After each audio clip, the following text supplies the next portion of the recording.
Il était une fois un jeune fermier qui vivait à la lisière d'un monde d'épée et de magie. Ce garçon était destiné à devenir un héros légendaire, mais il ne le voulait tout simplement pas. Il était satisfait de sa vie paisible et tranquille, et malgré les notifications constantes du système, il continuait à vivre comme il l'entendait. Pendant ce temps, le monde autour de lui et tous les royaumes du continent furent vaincus par la reine démon Elisabeth. Il n'avait aucune chance sans le héros légendaire. En conséquence, la reine démon conquit le monde entier et établit son empire. Mais une chose la hantait, la légende du héros légendaire destiné à la vaincre, alors Elisabeth utilisa sa magie de recherche pour le trouver et le défier. Mais le protagoniste est trop occupé à vivre sa meilleure vie. Le village est entouré d'une barrière spéciale, qui lui donne encore plus d'heures dans une journée pour faire ce qu'il aime.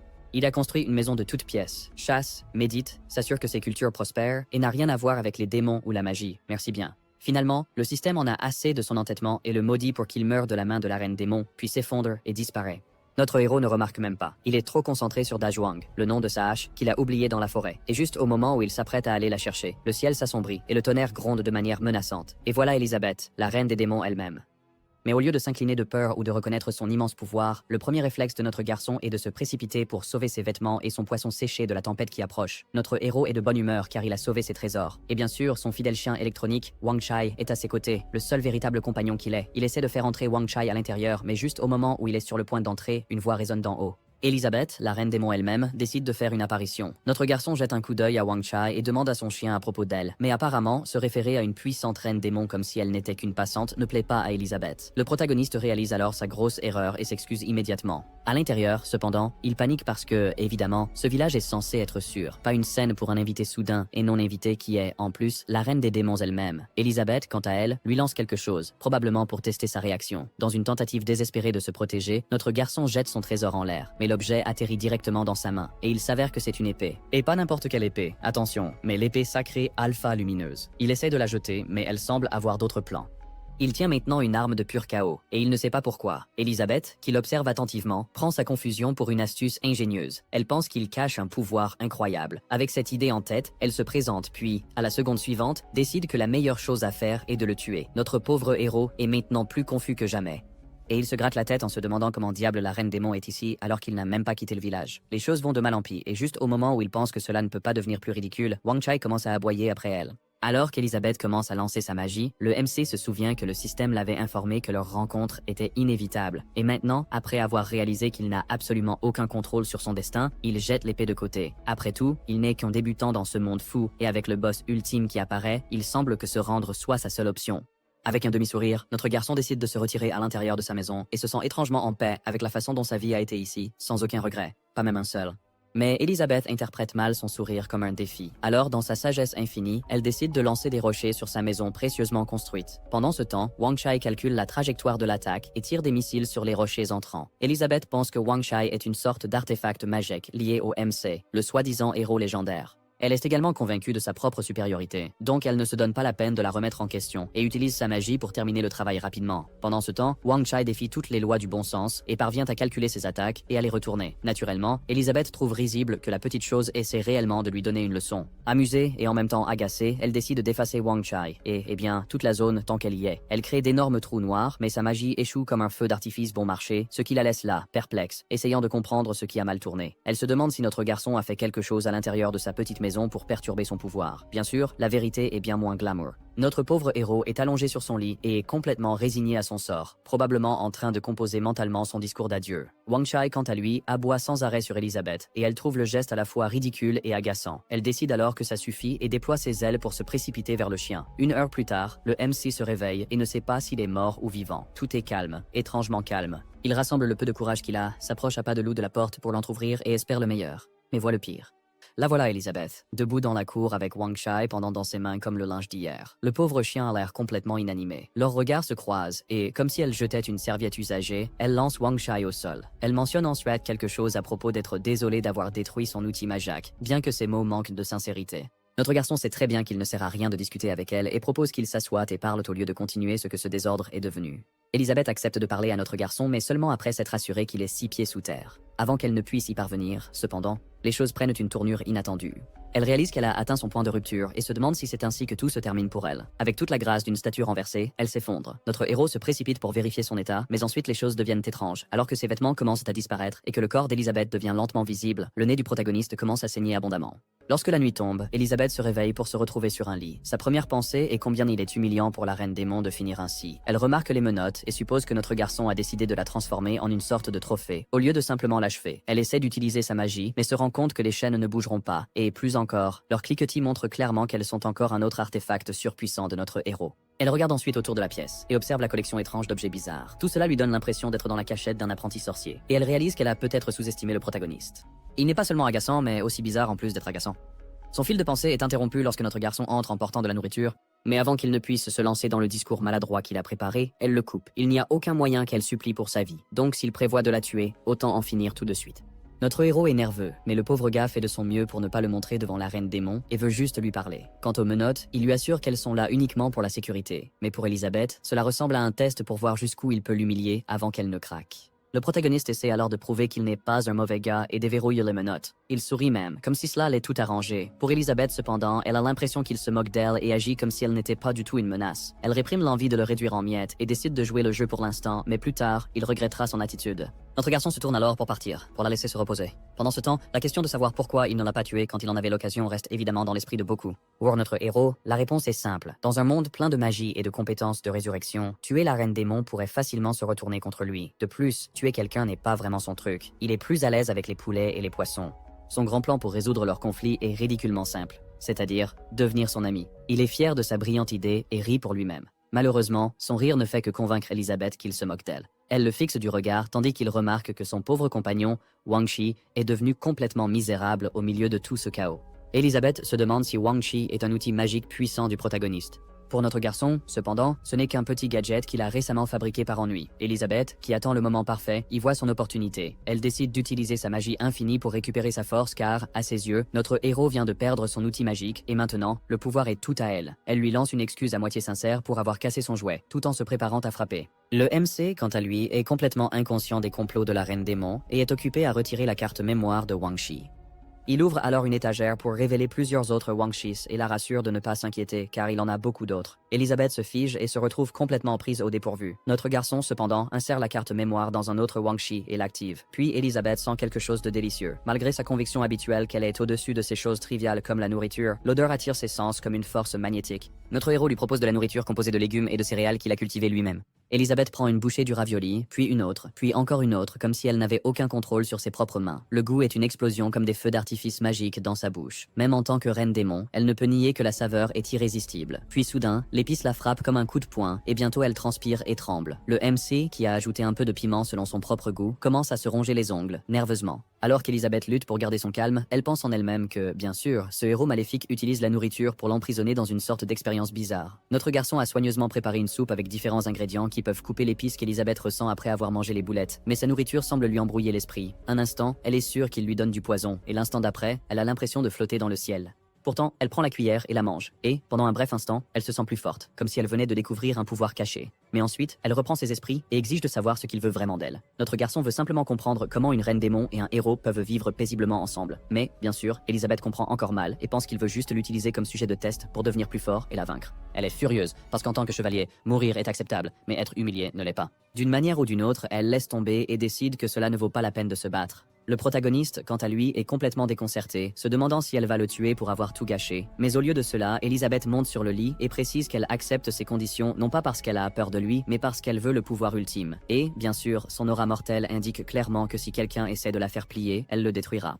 Notre garçon impuissant, ne sachant vraiment pas quoi faire d'autre, accepte tout ce qu'elle exige, même la nourriture supplémentaire. Un an s'est écoulé, et notre héros se retrouve perdu dans ses pensées en utilisant la seule épée pour couper du bois. La reine démon a brisé la barrière protectrice du village, et maintenant, il est aussi exposé qu'un lapin dans un repère de loups. Les monstres ont commencé à apparaître, bien qu'ils semblent hésiter à s'approcher trop près, que ce soit par peur de la reine démon ou par bon sens. Qui sait, mais le MC ne peut s'empêcher de penser que si Elizabeth décide un jour de partir, il sera condamné. Juste au moment où il est plongé dans ses pensées, Elizabeth le ramène à la réalité en réclamant le déjeuner, et, étant devenu le bon serviteur qu'il est, il se précipite pour satisfaire sa demande.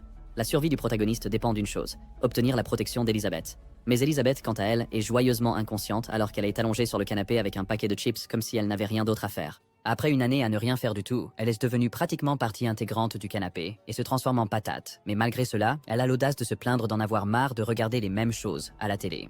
Notre héros, cependant, a des choses plus importantes en tête. Il l'invite à déjeuner, mais au lieu de marcher jusqu'à la cuisine comme une personne normale, elle utilise la magie pour y voler. Elle sait qu'elle est devenue paresseuse, mais au lieu de l'admettre, elle blâme simplement notre garçon de lui donner des chips qui la rendent plus paresseuse. Le MC explique que les chips ajoutent des calories et de la graisse. Elisabeth remarque alors le poids supplémentaire autour de son ventre et décide de transformer cette graisse en énergie magique à la place. Notre héros est stupéfait de voir la transformation de la graisse en puissance si facilement. Elisabeth commence maintenant à se vanter d'avoir gâché un autre de ses plans inexistants. Notre garçon, qui a depuis longtemps renoncé à discuter avec elle, fait simplement semblant d'accepter tout ce qu'elle dit. Elisabeth commence alors à manger sa nourriture comme si c'était la fin du monde et le MC, qui est maintenant habitué à céder, promet d'en préparer plus. Après tout, il a accepté son destin de vivre avec elle dans un avenir proche. Elle comprend immédiatement de travers qu'il essaie de l'engraisser avant de la tuer. Notre héros, quant à lui, se lève pour apporter le dessert. Mais dès qu'il tourne le dos, Elisabeth en a assez qu'il la nourrisse et décide qu'il est temps de se débarrasser de lui. Mais dès qu'elle voit son pudding préféré, toutes ses pensées de rébellion disparaissent et elle commence à saliver à sa vue. Notre garçon sait exactement comment la gérer.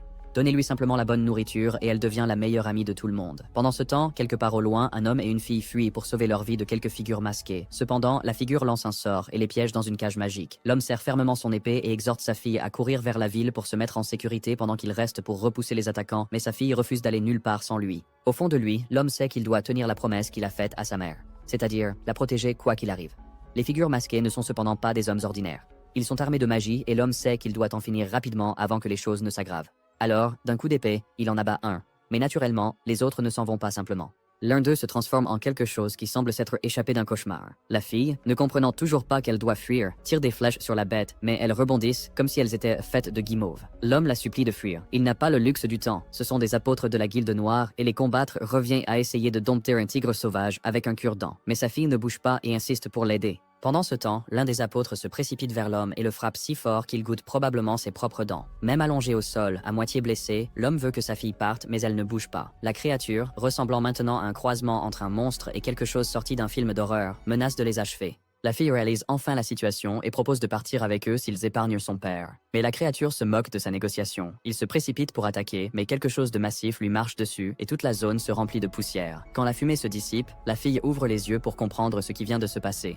Debout là se trouve Lord Mammoth, qui vient d'écraser la créature sous son poids. Et au sommet de Lord Mammoth se trouve un sanctuaire avec la grenouille immortelle à l'intérieur, qui rapporte à quelqu'un que le danger est éliminé. La grenouille immortelle demande ensuite que faire de l'homme et de sa fille. Puis une petite maison sur le dessus de la grenouille apparaît. Et devinez qui est là, c'est nul autre que Wang Shai qui ordonne que les humains soient épargnés, car ils seront emmenés à son maître pour un jugement ultérieur. Evel se réveille dans une pièce inconnue, et se sent confuse. Elle cherche rapidement son père, mais ne le trouve nulle part. Puis le souvenir lui revient qu'il a été blessé. Elle commence à paniquer et court pour le trouver.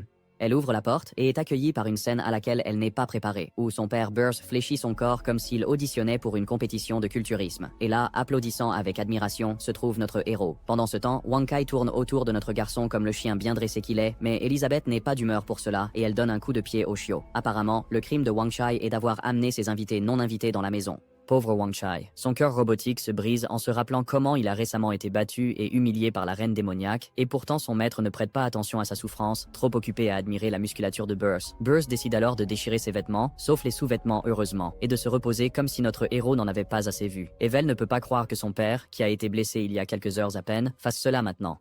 Mais ensuite Burst la voit enfin et l'appelle par son nom. Avant que notre garçon puisse dire quoi que ce soit, Elisabeth, qui est bien trop agacée pour son propre bien, exige qu'Evel et son père partent.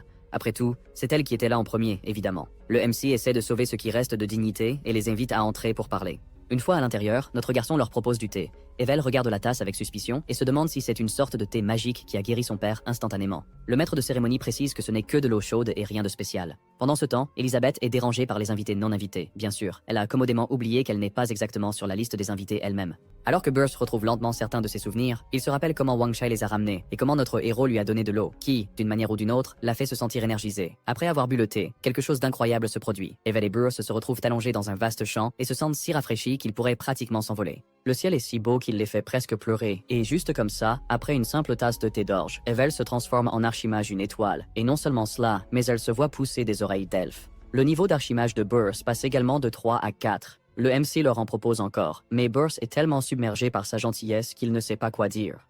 Notre garçon, en revanche, est impuissant car il n'a pas de collation à leur offrir parce que le diable, pardon la reine démon, les a toutes prises et il ne peut pas se permettre de la provoquer. Notre garçon ne peut s'empêcher de demander pourquoi ils sont attaqués et Burrs explique que c'est grâce à la lignée elfique dans le corps d'Evel. Evel commence alors à raconter son histoire. Apparemment, sa mère était une sorte de sainte de la race elfique qui est tombée follement amoureuse de Burrs malgré la règle stricte de la lignée elfique contre le mariage avec des étrangers. Notre héros se demande alors si ce sont les elfes qui les poursuivent, mais Elisabeth rejette cette idée et déclare que toute l'histoire d'Evel est pure absurdité parce que la règle du mariage interracial est aussi dépassée qu'Internet par modem grâce à la reine démon qui a unifié le monde. Puis Burrs raconte comment, lorsque sa femme a malheureusement été forcée de retourner au pays des elfes, il a héroïquement pris Evel et s'est caché. Le protagoniste ne peut s'empêcher de trouver que toute cette histoire ressemble à l'une de ces tragédies amoureuses où tout est voué à l'échec dès le départ. Mais Burrs clarifie cela en mentionnant que les elfes les ont laissés partir grâce au sacrifice de sa femme et que le véritable problème maintenant est la guilde noire du royaume des démons. Notre garçon jette un coup d'œil à Elisabeth qui a l'air prête à mordre la tête de quelqu'un. Il réalise immédiatement qu'il a peut-être touché un point sensible, alors il s'excuse. Elisabeth, cependant, est toujours furieuse mais décide de se concentrer sur la guilde noire à la place et exige plus de détails. Burrs explique que la guilde noire a expérimenté sur des humains et essaie de ramener la reine démoniaque et qu'ils ont apparemment besoin d'elfes pour ce projet. C'est pourquoi ils ciblent Tevel qui n'a même pas encore activé ses pouvoirs de lignée. Elisabeth voit clair dans les pensées de notre héros, mais il lui assure qu'il sait exactement où elle a été tout ce temps. Pendant ce temps, Burrs et Evel n'ont aucune idée du genre d'étranges disputes télépathiques qui se déroulent entre eux. Elisabeth, qui est manifestement étonnée par l'ampleur des changements dans le monde en seulement un an, exige de savoir qui leur a dit que la reine démon était morte. Burrs explique que la reine démon a disparu il y a 500 ans, et si elle était encore là, elle serait déjà revenue pour régner. En entendant cela, le MC, qui avait été hors du coup pendant seulement un an, a l'air d'avoir vieilli de 5 siècles sur le champ. Elisabeth, quant à elle, est impatiente d'en savoir plus sur la source des informations concernant la mort de la reine démon. Evul mentionne que, selon certaines littératures, la reine démon a été tuée par le héros légendaire. Le héros et la reine démon se sont battus pendant un mois entier, et à la fin, le héros s'est sacrifié pour sauver le continent, et ils sont tous deux morts. À ce moment-là, l'aura d'Elisabeth devient aussi mortelle qu'un nuage d'orage un jour d'été. Le pauvre duo père et fille est immédiatement d'accord avec Elisabeth pour dire que la rumeur doit être fausse. Puis le MC lâche la bombe, qu'il est le héros légendaire. Eh bien, selon le système en tout cas. Mais il ne s'arrête pas là, et présente aussi Elisabeth comme la reine démon. Le père et la fille manquent de s'évanouir sous le choc de cette information inattendue. Elisabeth, quant à elle, comme d'habitude, mal interprète les intentions de notre garçon et suppose qu'il se moque d'elle pour avoir été enfermée par lui. Elle se met en colère et sort en claquant la porte avec assez de force pour faire trembler les murs. Burrs, qui retenait son souffle tout ce temps, expire enfin et se tourne vers notre héros concernant ses plans à leur sujet. Le protagoniste, qui est encore sous le choc lui-même, décide de laisser un peu de temps pour que tout s'assimile. À la tombée de la nuit, Burrs et Evil restent éveillés. Les événements de la journée les ont complètement bouleversés. Ils chuchotent l'un à l'autre, avec Evil encore sous le choc. Bien que, étrangement, elle ait une version déformée de la vérité dans sa tête, selon laquelle Elisabeth est tombée amoureuse de notre garçon, le héros légendaire, et a tout abandonné pour vivre caché. Pendant ce temps, Burrs se concentre sur le conseil de notre garçon de se calmer. Juste à ce moment-là, le MC apparaît comme un fantôme dans l'obscurité pour vérifier pourquoi il ne dorme pas encore. Tard dans la nuit, le MC suggère de jouer aux cartes. Cela semble être une idée inoffensive, à moins, bien sûr, que vous ne soyez Evil et Burrs, qui suppose qu'il s'agit d'une sorte de test pour décider si notre garçon épargnera leur vie. Alors qu'il s'assoit, Evil ne peut s'empêcher de sentir que les cartes dégagent une énergie maléfique. Elle rassemble son courage pour demander à notre héros comment s'appelle le jeu. Le MC s'arrête un instant et se perd dans ses réflexions pour décider s'il doit leur donner le nom original, totalement incompréhensible pour eux, ou simplement l'adoucir pour leurs esprits humains fragiles. Finalement, il opte pour Combat de Dragon, un nom qui semble tout sauf rassurant. En entendant le nom du jeu, Evil et Burrs paniquent, comme s'ils venaient de recevoir leurs ordres d'exécution. Pendant ce temps, il y a quelqu'un d'autre dans la pièce, et c'est nul autre qu'Elisabeth. Elle s'est cachée à la vue de tous grâce à sa magie de dissimulation. Notre garçon explique ensuite que le jeu implique 2 héros courageux s'associant pour vaincre un dragon, mais les cartes décideront s'ils sont des héros ou le dragon. Evil et Burrs échangent des regards qui crient la catastrophe et la terreur, et leurs soupçons sont maintenant fermement confirmés. Notre héros tire ses cartes en premier et semble satisfait, puis Burrs pousse Evil et elle tend la main à contre-cœur, et au moment où ses doigts effleurent les cartes, toute la pièce semble se transformer. Evil sent qu'elle perd son énergie plus vite qu'une batterie de téléphone lors d'un appel Zoom. Elle murmure des excuses à Burrs, mais lui, dans son optimisme infini ou peut-être son déni, la rassure en disant qu'il a la situation en main. Le maître de cérémonie demande s'ils veulent devenir des dragons. Evil et Burrs refusent immédiatement, et notre garçon le confirme encore une fois, puis tire quelques cartes pour commencer le jeu. Mais dès que la carte se révèle, son visage s'assombrit. Voyant sa réaction, Evil panique à l'idée qu'ils aient déjà échoué à ce test bizarre. Notre héros joue alors en premier et pose un 8. Burrs joue ensuite, et il aborde son tour avec l'intensité de quelqu'un qui désamorce une bombe. Il tire soigneusement un valet et le pose. Evil passe son tour tandis que notre garçon prend une éternité à réfléchir à son prochain coup, pour finalement passer aussi. Burrs est stupéfait et réalise que notre héros prolonge délibérément la partie, le forçant à continuer à jouer et à épuiser son énergie. Pour mettre fin à cette folie, Burrs décide de jouer toutes ses cartes d'un coup. Il utilise un combo puissant appelé Dragon Volant, selon les règles. Mais jouer de si grandes cartes a un coût élevé, et maintenant il lutte contre une douleur intense dans ses jambes. Puis soudainement, une illusion de dragon géant rugissant explose de nulle part et secoue tout. Le dragon lance une attaque enflammée sur le MC, et le duo père-fille semble prêt à plonger sous le lit. Elizabeth, quant à elle, observe le chaos comme elle regarde la télévision. Mais dès que le dragon disparaît, la confiance de Burrs s'évapore aussi. Son coup gagnant, qu'il pensait tel, s'avère être un désastre complet. Non seulement il est en train de perdre, mais il a aussi réussi à rendre notre héros furieux. Notre garçon, cependant, ne semble pas remarquer la crise de panique que Burrs traverse. Il est perdu dans ses pensées, puis complimente Burrs sur son coup. Avant que Burrs ne puisse même réagir, le protagoniste passe à nouveau son tour. Burrs commence à transpirer et à trembler comme un fou et fait son prochain coup tandis qu'Evel passe le sien. Puis vient le tour de notre héros. Agissant comme s'il avait toute la confiance du monde, il joue une carte droite et une autre illusion apparaît, cette fois-ci de vagues géantes s'écrasant partout. Le père et la fille s'accrochent à leur vie comme si les vagues allaient vraiment les emporter. Quand cela s'arrête enfin, il semble prêt à abandonner. Mais non, notre garçon n'a pas fini de se vanter. Son prochain coup fait apparaître des chevaliers sur une calèche.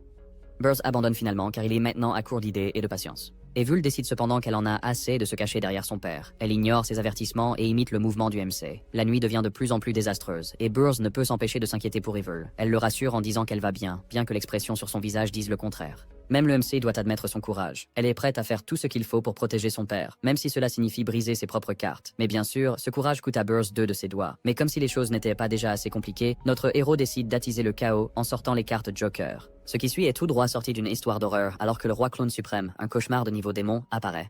Le clown n'est pas exactement amical et repère Elizabeth, menaçant même de la tuer si elle ne fait pas attention.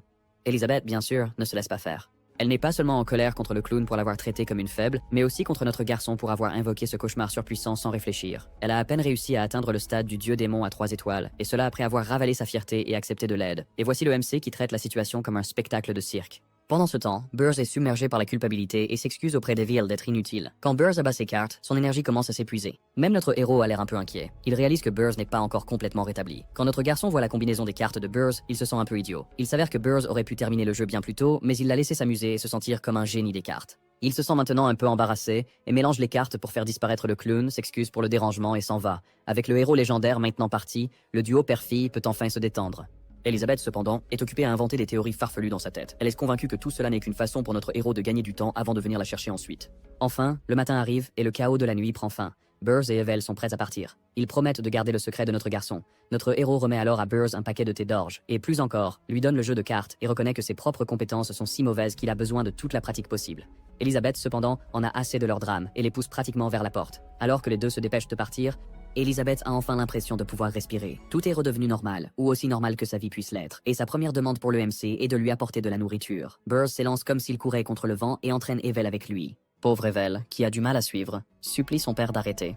Mais Burrs n'écoute pas. Après tout, il est trop occupé à essayer de distancer le fantôme de la Reine Démon qui les a maudits la nuit précédente. Apparemment, elle n'aime pas être dérangée, alors elle a placé une malédiction sur leur cou et les a avertis de ne pas révéler son existence ou celle de notre garçon. S'ils le font, eh bien, la malédiction s'activera et ils seront en route vers l'autre monde. Burrs s'arrête enfin et remarque jusqu'où ils sont allés. Evel regarde aussi autour d'elle et ressent un sentiment de déjà-vu, comme si elle avait déjà vu cet endroit. Burrs, cependant, est trop occupé à être choqué par sa propre capacité à courir si loin. Pendant ce temps, Wang Chai, qui est celui qui les a envoyés ici, observe de loin. Avec les cadavres des apôtres de la Guilde Noire encore éparpillés, Burrs n'est pas enchanté de rester là plus longtemps et craint que l'endroit ne grouille bientôt de démons. Alors que Wang Chai décide de partir, l'air devient soudainement plus lourd, et devinez qui décide de faire une grande réapparition? Ce ne sont autres que les apôtres de la Guilde Noire, accompagnés de leur chef, le grand apôtre, qui apparemment a 1 ou 2 niveaux d'esprit démoniaque dans sa manche. En les voyant, Evel panique et veut que Burrs la laisse simplement derrière. Burrs, cependant, n'est pas du genre à fuir les ennuis. Après tout, il a survécu à une nuit avec la Reine Démon, et quelques apôtres ne sont rien comparés à cela. Il attrape le jeu de cartes que notre héros lui a donné et écarte les apôtres. Cette fois, il n'est pas prêt à reculer parce qu'il sait que s'il survit à cette petite rencontre, il pourra enfin réunir Evel avec sa mère perdue depuis longtemps dans la tribu des elfes. Ce sera comme quand il est parti à sa recherche il y a toutes ces années. Puis vient le grand mouvement. Burrs invoque les numéros 4 de son jeu de cartes et une figure géante apparaît. Evel reconnaît que c'est sa mère. Sur l'ordre de Burrs, la femme commence à tirer des flèches comme une pro et élimine les apôtres un par un. Le grand apôtre essaie de la bloquer, mais il n'a aucune chance face à la reine des elfes. Sa tête vole, et c'est tout. Avec la bataille gagnée, Burrs s'effondre à genoux et on dirait qu'il vient de courir un marathon en armure complète. Evel se précipite pour vérifier son état, mais Burrs vient d'inventer une toute nouvelle profession. Et c'est ainsi que ce jour-là, le maître des cartes est officiellement né. Une semaine s'écoule depuis qu'Evel et Burrs sont partis, et le MC est de retour à sa vie paisible à la ferme. En ce moment, il grignote une pastèque et admire les méthodes de culture de fruits du monde magique. Bien sûr, la récolte est sympa, mais sans personne avec qui la partager, c'est aussi excitant que de regarder de la peinture sécher. Au début, il était parfaitement satisfait de sa vie tranquille et paisible à la ferme. Pas de tumulte, juste une existence simple, avec de la terre sous les ongles. Mais depuis qu'il a rencontré des gens du monde extérieur, il a commencé à se sentir agité. Il peut essayer de l'ignorer, mais à qui veut-il faire croire ça? L'aventure l'appelle, et il n'est pas vraiment du genre à ignorer un bon appel, même si cela signifie sortir de sa zone de confort. Mais il sait très bien qu'il n'est pas vraiment du type aventurier courageux et qu'il est faible après tout. Alors, il essaie de réprimer ce désir, mais c'est comme un sentiment tenace qui ne disparaît pas. Juste à ce moment-là, Elisabeth fait son entrée habituelle et dramatique. Elle remarque que notre garçon a l'air tout triste et doit absolument demander ce qui se passe. Notre héros partage qu'il veut aller explorer. Elisabeth suggère qu'il l'accompagne. En entendant cela, le visage du protagoniste s'illumine car, évidemment, si la Reine Démon est avec lui, au moins il n'aura pas à s'inquiéter d'être faible. Le duo se prépare alors rapidement et se prépare à partir. Elisabeth utilise ses doigts et un portail magique apparaît. Avant de passer à travers, notre héros lui fait part d'une liste de préoccupations. D'abord, elle doit promettre de ne pas l'abandonner en cours de route. Ensuite, elle doit garder ses émotions sous contrôle et peut-être, juste peut-être, essayer de ne pas attirer l'attention inutilement. Pour elle, cela ressemble probablement à des ordres, mais étonnamment, elle accepte sans trop de difficulté. Puis vient sa dernière préoccupation, car il veut savoir si elle reviendra avec lui après le voyage, car évidemment, il n'est pas question pour lui de tester ses compétences de survie seul dans un village rempli de monstres, ce qui est aussi grâce à elle.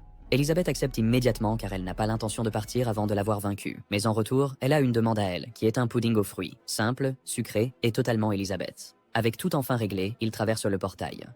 Tandis que le pauvre Wang Shai reste pour garder la ferme, ou peut-être juste bouder. De l'autre côté, ils se retrouvent dans une ville animée. Maintenant, ils sont à Buster Town, un endroit neutre. Le MC est tout excité et se comporte comme un petit enfant en regardant autour de lui, du magasin d'équipement à la boucherie. Il court partout joyeusement, tandis qu'Elisabeth remarque qu'après 100 ans, le monde extérieur n'a pas beaucoup changé. Il convient que cela ne semble pas aussi fou que Burrs l'avait prétendu. Elisabeth prend tout le crédit pour la paix supposée grâce à son incroyable leadership qui a sauvé tout le monde. Notre héros n'écoute pas, il est trop occupé à un stand voisin où des enfants vendent des poupées. Soudain, un homme bête qui ressemble à un cochon arrive et renverse le stand des enfants, sa rage dirigée contre les petits. Apparemment, leur église doit de l'argent à son gang et ils ont l'audace de mettre un stand sur son territoire. Les enfants, surtout la petite fille, Annie, sont compréhensiblement effrayés. Elle essaie de tenir bon en disant qu'ils ne lui paieront pas un centime puisque le gang n'offre aucune protection. La tête de cochon, cependant, ne semble pas se soucier beaucoup de sa logique. Annie ne recule pas non plus et le prévient que la nonne reviendra bientôt pour s'occuper de lui.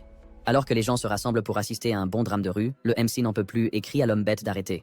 La tête de cochon tourne son attention vers notre garçon et, bien sûr, notre héros n'a aucune idée de ce qu'il doit faire maintenant. Alors, il implore silencieusement Elisabeth de l'aider, bien qu'à en juger par son épaule froide, il soit assez clair qu'elle n'est pas intéressée à jouer les héros aujourd'hui. Alors maintenant, notre héros décide de jouer avec la foule en annonçant que l'homme bête harcèle une petite fille. Sûrement, les gens vont intervenir, non?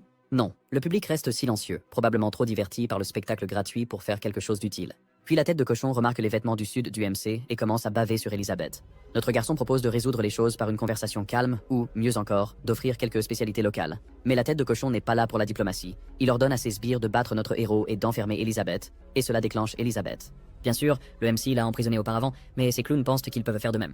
Pas sous sa surveillance. Sa colère déclenche un changement soudain dans le temps, et des nuages sombres avec du tonnerre commencent à arriver, comme si le ciel lui-même disait aux têtes de cochon qu'il s'est attaqué aux mauvaises personnes. Le tête de cochon et sa bande commencent à paniquer, se demandant probablement s'il va pleuvoir ou si leurs vies vont être emportées. Notre garçon essaie de la calmer en disant que toute la ville pourrait disparaître si elle continue. Elisabeth décide de les épargner, mais de justesse. Annie, qui a observé tout le drame, est émerveillée par le pouvoir d'Elisabeth. Le tête de cochon fait tout ce tapage pour seulement 10 pièces d'or, et en entendant cela, notre héros se tourne vers Elisabeth, qui a probablement plus d'or qu'elle ne sait quoi en faire. Il suggère d'emprunter un peu d'elle et propose de vendre des légumes de son jardin pour la rembourser. Elisabeth, cependant, le traite d'idiot pour avoir suggéré un échange aussi ridicule, surtout qu'elle n'a même pas pris la peine d'apporter son coffre au trésor. Notre garçon propose alors d'utiliser des produits locaux comme paiement. Peut-être que quelques légumes de son jardin suffiront, mais le tête de cochon n'est pas amusé. Juste au moment où les choses se dirigent vers le désastre, une bourse de pièces d'or sort de nulle part et frappe le tête de cochon en plein visage. Il s'avère qu'elle vient de Hawthorne Therius, qui veut que le tête de cochon prenne l'argent et disparaisse. Le tête de cochon remarque que les pièces proviennent de Thundersea Buckthorn, une puissante guilde de saints de l'épée, et décide sagement de prendre le conseil au moins pour l'instant et de reculer.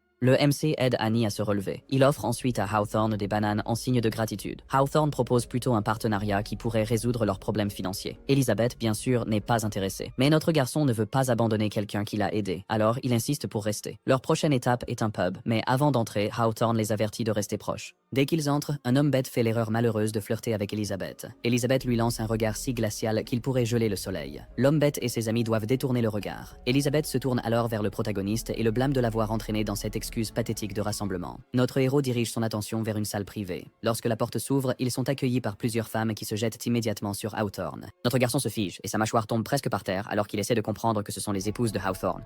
Oui, épouses. au pluriel. Il semble que Hawthorne dirige son propre harem. Ils s'assoient tous ensuite pour prendre le thé et Hawthorne commence les présentations.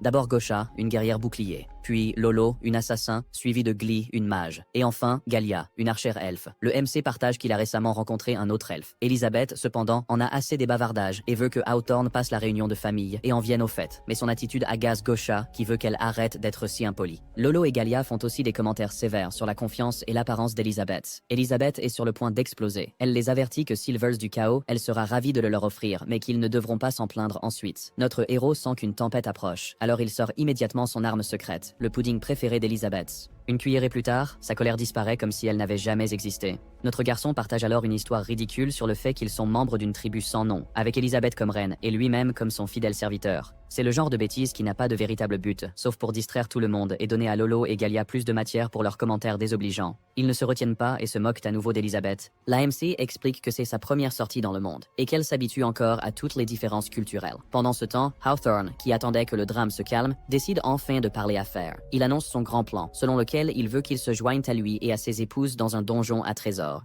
Il a également remarqué l'étrange énergie démoniaque qu'Elizabeth a manifestée plus tôt, ce qui ne correspond pas exactement à une princesse de petite ville. Notre héros devient curieux et demande à Annie à propos de ces donjons de trésors. Annie explique que ce sont des espaces magiques créés par des êtres anciens pour cacher des trésors précieux, et qu'ils sont cachés et dangereux. Hawthorne révèle alors la véritable raison pour laquelle il a besoin d'eux, et c'est parce que le donjon nécessite 8 personnes pour briser la barrière. En entendant cela, l'humeur d'Annie se dégrade. Elle sait que ces donjons sont extrêmement difficiles à naviguer et, en tant que simple magicienne de 4 étoiles, elle ne se sent pas à la hauteur du défi. Notre garçon compatit avec elle, car ses compétences magiques ne sont pas vraiment impressionnantes non plus. Mais Hawthorne les rassure en disant que leur travail est juste d'être des corps présents pour atteindre le nombre requis. Lui et ses épouses s'occuperont du véritable danger, et quant au trésor, ils recevront quelques dizaines de milliers de pièces d'or. Ce nombre suffit à changer complètement l'humeur d'Annie, passant des larmes au rêve d'or en quelques secondes. Le protagoniste jette un coup d'œil à Elizabeth pour connaître son avis, mais elle est trop absorbée par son pudding pour s'en soucier et lui laisse la décision. Ensuite vient la mesure magique. Hawthorne demande à Glee de sortir une boule de cristal sophistiquée censée déterminer le niveau magique de chacun. Annie explique comment cela fonctionne comme si elle donnait une conférence. Le niveau de Hawthorne est déjà connu, c'est un esprit démoniaque de 4 étoiles, et ses épouses sont quelque part entre grands mages de 4 et 5 étoiles. Donc naturellement, il veut savoir où se situe le reste du groupe. Annie passe en premier et atteint un respectable 300. Ensuite, c'est au tour de notre garçon, qui place sa main sur la boule avec confiance et s'attend pleinement à ce qu'elle confirme son statut de héros légendaire. Ils attendent et attendent, puis la boule délivre son verdict. Un gros 0. Le visage du protagoniste principal tombe plus vite qu'un soufflet raté. La réalité le frappe durement. Des années d'agriculture ne remplacent pas exactement une formation magique. Il annonce alors que son véritable talent réside dans l'agriculture. Pour le prouver, il offre à tout le monde des bananes qu'il a récemment récoltées. Sans surprise, les épouses refusent et se demandent pourquoi ils amènent un fermier à une chasse au trésor. Oh, c'est au tour d'Elizabeth. Elle est agacée d'être entraînée dans leur pitrerie, mais pose quand même sa main sur le cristal. Dès qu'elle le fait, la pièce explose de puissance brute, obligeant tout le monde à se couvrir les yeux.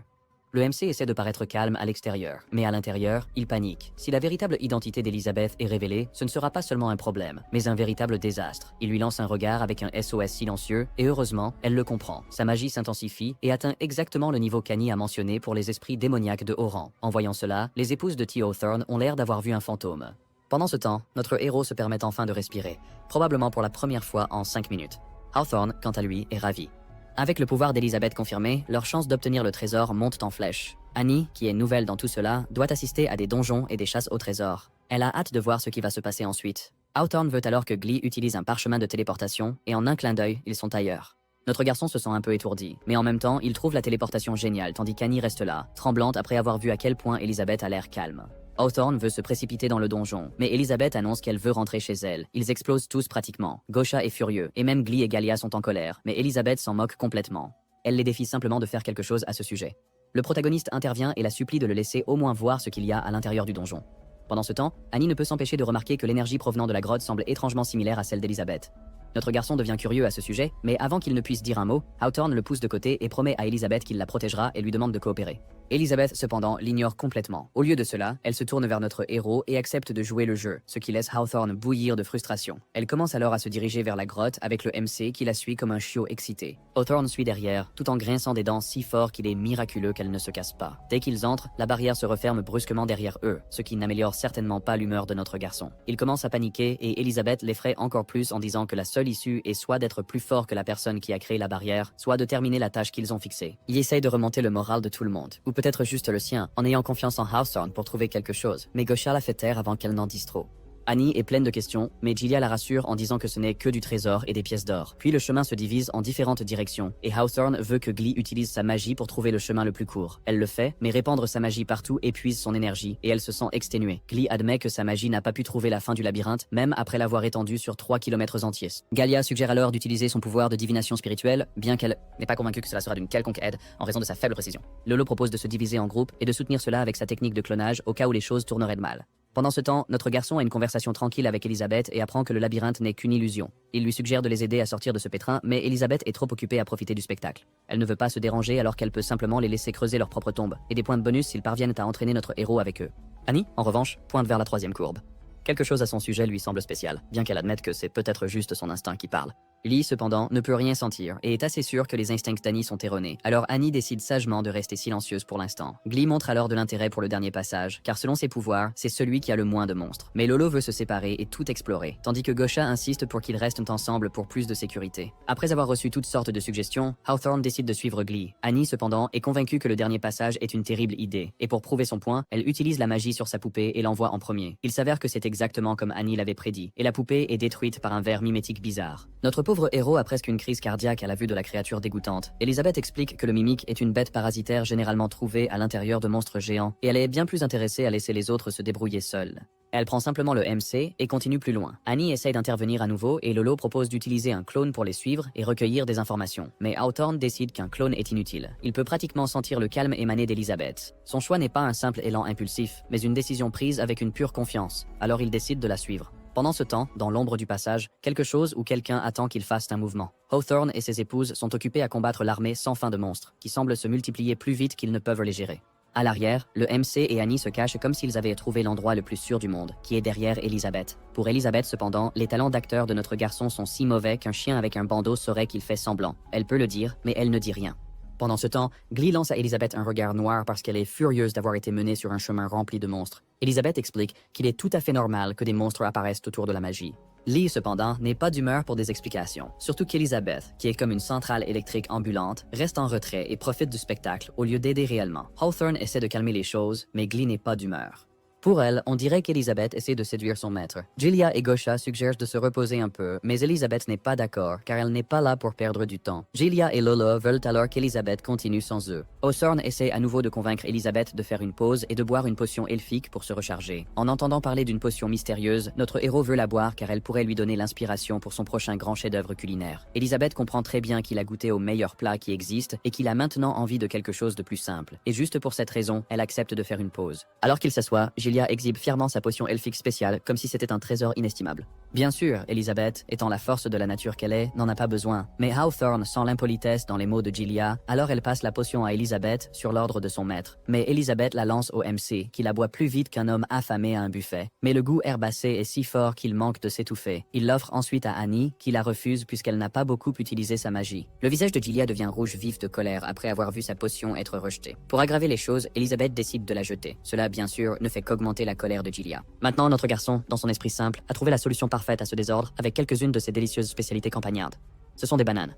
Tout le monde en reçoit un, puis il tend une pomme à Annie. Ce geste simple émeut presque Annie aux larmes. Non pas parce qu'elle est triste de recevoir une pomme au lieu d'une banane, mais plutôt, elle pense aux enfants de son orphelinat qui n'ont pas eu de fruits frais depuis des lustres.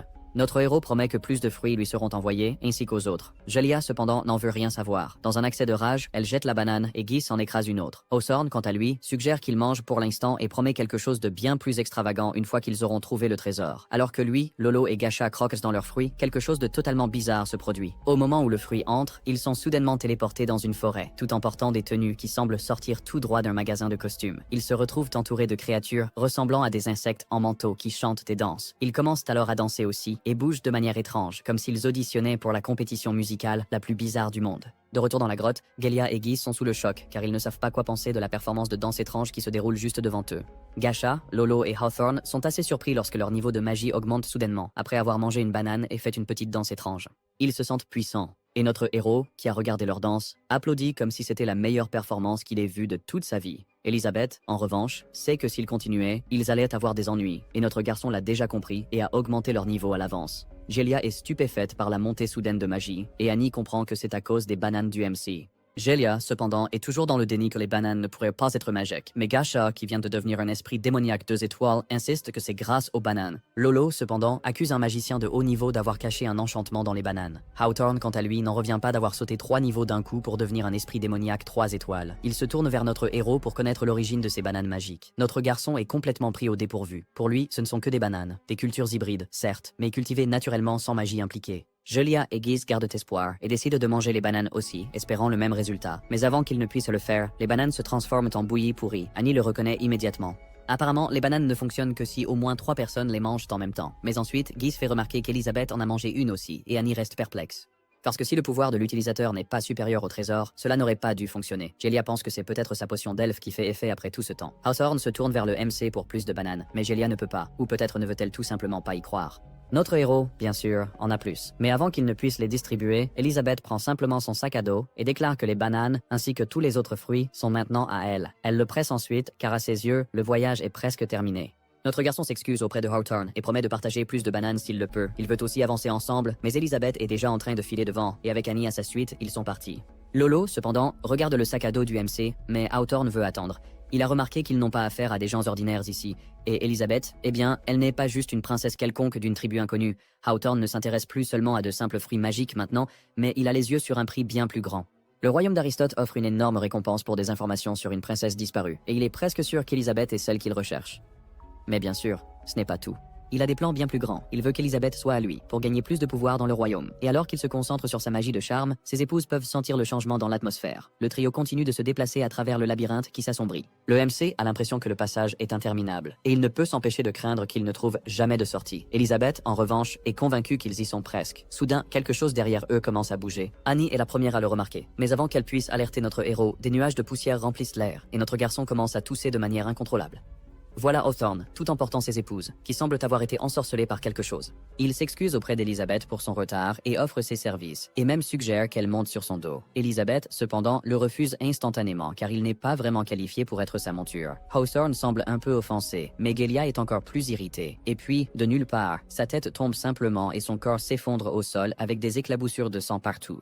Tout le monde se fige, et pendant un moment, personne ne sait s'il faut crier, s'évanouir ou simplement courir. Cela jusqu'à ce qu'un mouvement commence à se produire au plafond, et que des créatures répugnantes appelées puces-dragons en sortent. L'une des choses laides saute vers Elizabeth, mais elle l'a réduite en poussière, comme si elle tuait une mouche. Pendant ce temps, Annie, qui a déjà accepté qu'elle va mourir dans ce labyrinthe, attend juste son tour. Notre garçon, cependant, s'accroche à Elizabeth comme si elle était la dernière bouée de sauvetage sur Terre. Et Elizabeth, eh bien, décide de laisser les égoïstes se faire tuer en premier. Pendant que Lolo combat les puces agaçantes, Geese lance un bouclier défensif autour de Hawthorne et Gasha. Puis ce bête égoïste montre son vrai visage et veut que le trio trouve leur chemin par eux-mêmes, pendant qu'ils décident de découvrir l'identité mystérieuse d'Elizabeth. Alors que les puces de dragon continuent de leurs attaques, les choses empirent et la situation se retourne. Le bouclier magique de Geese se brise et sa tête rejoint celle de Gelia dans le club des 100 têtes. Et puis Lolo et Gasha sont les prochains sur la liste, tandis que Hawthorne s'occupe aussi de se défendre. Hawthorne brandit son épée pour trancher les puces de dragon à gauche et à droite. Gasha, quant à lui, mélange le combat à main nue avec la magie, tandis que Lolo utilise ses compétences d'assassin et tranche à travers la nuée avec la précision d'une professionnelle chevronnée. Mais peu importe leurs efforts, les puces continuent d'arriver et ils commencent à s'épuiser. Au milieu de tout cela, Lolo se perd dans ses pensées un instant, et c'est à ce moment qu'une puce de dragon en profite. Mais Hawthorne la repousse d'un coup de pied et sauve Lolo d'une fin plutôt désagréable. Pendant ce temps, Elizabeth essaie toujours de comprendre ce que le MC va faire ensuite. Après avoir vu leur vrai visage, elle ne peut s'empêcher de se demander s'il va enfin arrêter de faire semblant. Notre garçon est rempli de regrets, car il a bien compris qu'il préférerait de loin rester à cultiver dans le village, où la seule chose qui essaie de le tuer est la mauvaise herbe tenace de temps en temps. Elizabeth décide alors qu'ils ont suffisamment souffert pour révéler leur véritable valeur ou leur absence de valeur et veut que notre héros arrête de bouder et se prépare pour ce qui va suivre. Elle ouvre la voie et laisse Hawthorne et ses 2 épouses s'occuper des puces. Une puce les suit également, mais Annie, avec la grâce d'un marionnettiste, la repousse avec sa poupée et s'en occupe. Alors qu'ils continuent, Elizabeth lance un sort et un immense portail apparaît devant eux. Il s'ouvre et ils le traversent. Hawthorne le voit aussi et veut que Gasha et Lolo montent sur son dos et se précipitent pour franchir la porte. Juste au moment où la porte est sur le point de se fermer, ils parviennent à peine à entrer. Et qu'est-ce qu'ils trouvent de l'autre que... À l'intérieur se trouve une pièce remplie de pièces d'or, de bijoux et d'autres trésors brillants. Notre garçon est excité en regardant la montagne de pièces d'or devant lui. C'est comme une scène tout droit sortie d'un conte de fées, sauf que Hawthorne, étant Hawthorne, le pousse hors du chemin. Gosha fait aussi de son mieux pour s'assurer qu'Annie n'ait pas l'idée de se mettre en avant, et le trésor est maintenant le véritable amour de Hawthorne. Il ne peut même plus faire semblant d'être reconnaissant pour leur aide. Au lieu de cela, il pense que la meilleure façon de montrer sa gratitude est d'essayer de les tuer. Notre héros lui rappelle qu'ils sont quittes maintenant, et qu'il ne devrait peut-être pas exagérer avec cette histoire de mort. Mais Hawthorne n'est pas intéressé par l'équité. avec ses yeux fixés fermement sur le nectar du roi démon. La gratitude est la dernière chose à laquelle il pense. Juste au moment où les choses s'échauffent, le son d'une pièce d'or tombant remplit l'air. Au début, cela semble assez inoffensif, mais ensuite le sol gronde comme les pas d'un géant. Sous les pièces émerge un énorme et terrifiant dragon doré. Le MC le fait remarquer à Elizabeth comme si elle n'avait pas déjà remarqué le monstre géant devant elle. Annie entre également en mode panique totale, et le rugissement du dragon ne fait qu'empirer les choses. Hawthorne, qui est toujours convaincu qu'il peut gérer la situation avec un coup épique, ordonne à ses épouses de retenir le dragon pendant qu'il se prépare à l'attaque. Lolo et Gosha passent à l'action, avec Lolo en tête. Elle utilise sa technique de clonage dans l'espoir de confondre le dragon. Le dragon, cependant, est trop occupé à être un dragon pour se soucier de quelques clones. Pendant ce temps, pour Hawthorne, c'est le moment, et le dragon est le dernier obstacle. Et il est temps de libérer toute sa puissance. Alors qu'il rassemble toute son énergie, Lolo change de tactique et utilise ses compétences d'assassinat pour frapper sous plusieurs angles. Le dragon ne bronche même pas, c'est comme piquer un rocher avec un cure-dent. Puis c'est au tour de Gosha, elle transforme sa magie en bouclier et le lance sur le dragon. Gosha est assez satisfaite de son attaque récemment améliorée et pense qu'elle est parfaite. Dommage que le dragon ne soit pas d'accord. D'un coup de griffe, il l'envoie valser. En voyant cela, Lolo en a assez et décide de sortir l'artillerie lourde en utilisant sa technique de clonage de 1000 personnes. Elle sait bien que cela ne fera pas beaucoup de dégâts, mais elle est convaincue que ses clones distrairont au moins le dragon. Malheureusement, le dragon envoie une pluie de pièces d'or qui élimine tous les clones de Lolo en quelques secondes. Bien sûr, les pièces n'épargnent pas non plus le trio. Elizabeth, qui est en sécurité dans sa barrière protectrice, ne peut s'empêcher de remarquer à quel point notre héros semble étonnamment calme. Mais ce qu'elle ne sait pas, c'est qu'il n'est pas du tout calme. Il est figé sur place et complètement paralysé par le chaos. Pendant ce temps, Annie invoque une poupée ours géante pour bloquer la tempête de pièces. Mais Lolo est toujours obsédée par la protection de Hawthorne et utilise ses clones pour le protéger. Mais dans le processus, elle s'oublie complètement. Comme prévu, une des pièces la frappe directement à la tête. Pendant ce temps, Hawthorne termine de se charger et déclenche sa technique de flash éclair, convaincu qu'un esprit démoniaque ne peut pas la bloquer. Mais lorsque la poussière retombe, son excès de confiance prend un tournant. Son épée, au lieu de couper le dragon, se brise en 100 morceaux. Et bien sûr, le dragon le repousse d'un coup de pied, comme s'il n'était rien. Maintenant, se tient là le dragon de la secte démoniaque à 4 étoiles, prêt à affronter le trio. Notre garçon vient de voir Hawthorne se faire gifler par la queue du dragon, alors il décide qu'il est temps d'utiliser son tour secret. Elizabeth, quant à elle, semble plus intéressée à deviner ce qui se passe dans sa tête. Notre héros veut qu'elle se mette en mouvement, sinon ils vont finir comme nourriture pour dragon. Et par il veut dire lui. Elizabeth n'est pas vraiment contente que le protagoniste la commande comme si elle était son assistante. Annie, cependant, n'est pas concentrée sur le dragon ou sur le fait que notre garçon et Elizabeth sont pratiquement à couteau tiré. Mais elle tremble, car dans son esprit, le véritable cauchemar n'est même pas encore apparu, et elle est sûre qu'ils ne s'en sortiront pas vivants. Elizabeth s'approche alors d'Annie. Elle pose sa main sur la tête d'Annie, et pour elle, quelque chose dans la magie d'Annie semble étrange, presque familier. Cela lui rappelle la lignée Jim Jim. Alors qu'Elizabeth regarde plus profondément, les souvenirs d'Annie affluent. Elle voit des éclairs d'une église heureuse et paisible, où la petite Annie jouait et riait. Mais cette paix n'a pas duré longtemps lorsque des apôtres sont apparus et ont tout détruit. Annie se souvient d'une nonne qui avait été gentille avec elle, mais le sourire de cette femme semble sinistre dans ses souvenirs. Et puis la violence a commencé. Un des apôtres a essayé de l'étrangler à mort, et c'est à ce moment-là que son pouvoir a explosé. Il est sorti avec une force terrifiante qui a tout anéanti autour d'elle. Apôtres, enfants et adultes, personne n'a été épargné. Maintenant, retour au présent. Elizabeth se rend compte que la fille a réprimé son pouvoir si profondément qu'elle a même altéré ses propres souvenirs. Pour Elizabeth, c'est de la pure stupidité, et Annie est une honte pour sa lignée. Annie, quant à elle, est trop occupée à s'excuser en pleurant auprès des enfants qu'elle a tués à l'époque. Elizabeth dit à Annie que si elle a fini de pleurer, il est temps de se lever et de faire quelque chose. Sinon, elle peut simplement rester là et attendre que le dragon les mange. Les mots d'Elizabeth provoquent un déclic chez Annie, et elle ne pense plus à sa culpabilité, mais plutôt à protéger quelqu'un, et c'est le MC. Elle invoque sa magie et des marionnettes de différents types apparaissent autour d'elle et elle charge le dragon. Le dragon rugit et donne un coup de pied à la marionnette panda. La marionnette panda s'accroche fermement à la griffe du dragon tandis que la marionnette lapin utilise le corps du dragon comme un punching ball. Le dragon pousse un cri, mais les coups continuent de pleuvoir les uns après les autres. Le MC regarde avec curiosité et essaie de comprendre ce qu'Elizabeth a fait pour qu'Annie change autant. Mais le grand geste d'Elizabeth n'est qu'un doux rappel pour qu'elle fasse face au présent, et rien de révolutionnaire en réalité. Le dragon écrase le lapin marionnette au sol, mais le lapin s'accroche fermement à l'autre griffe du dragon. La marionnette serpent fait maintenant son entrée et s'enroule autour du corps du dragon. Le dragon riposte en créant un ouragan avec sa queue.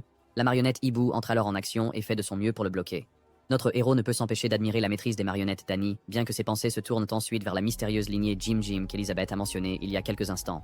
Mais avant qu'il ne puisse plonger dans le mystère, il trébuche soudainement et parvient à peine à se rattraper. Il s'avère que c'est une attaque éclair de Hawthorne, qui est encore en vie. Et en plus, il tient le sac à dos de notre garçon. Le protagoniste est maintenant très intéressé à le récupérer, mais Hawthorne est en mode complètement fou. Il commence à manger tous les fruits à l'intérieur du sac. Notre héros est absolument confus, et avant qu'il ne puisse le comprendre, Hawthorne effectue une transformation complète et se transforme en une sorte de forme bestiale d'une puissance inconnue.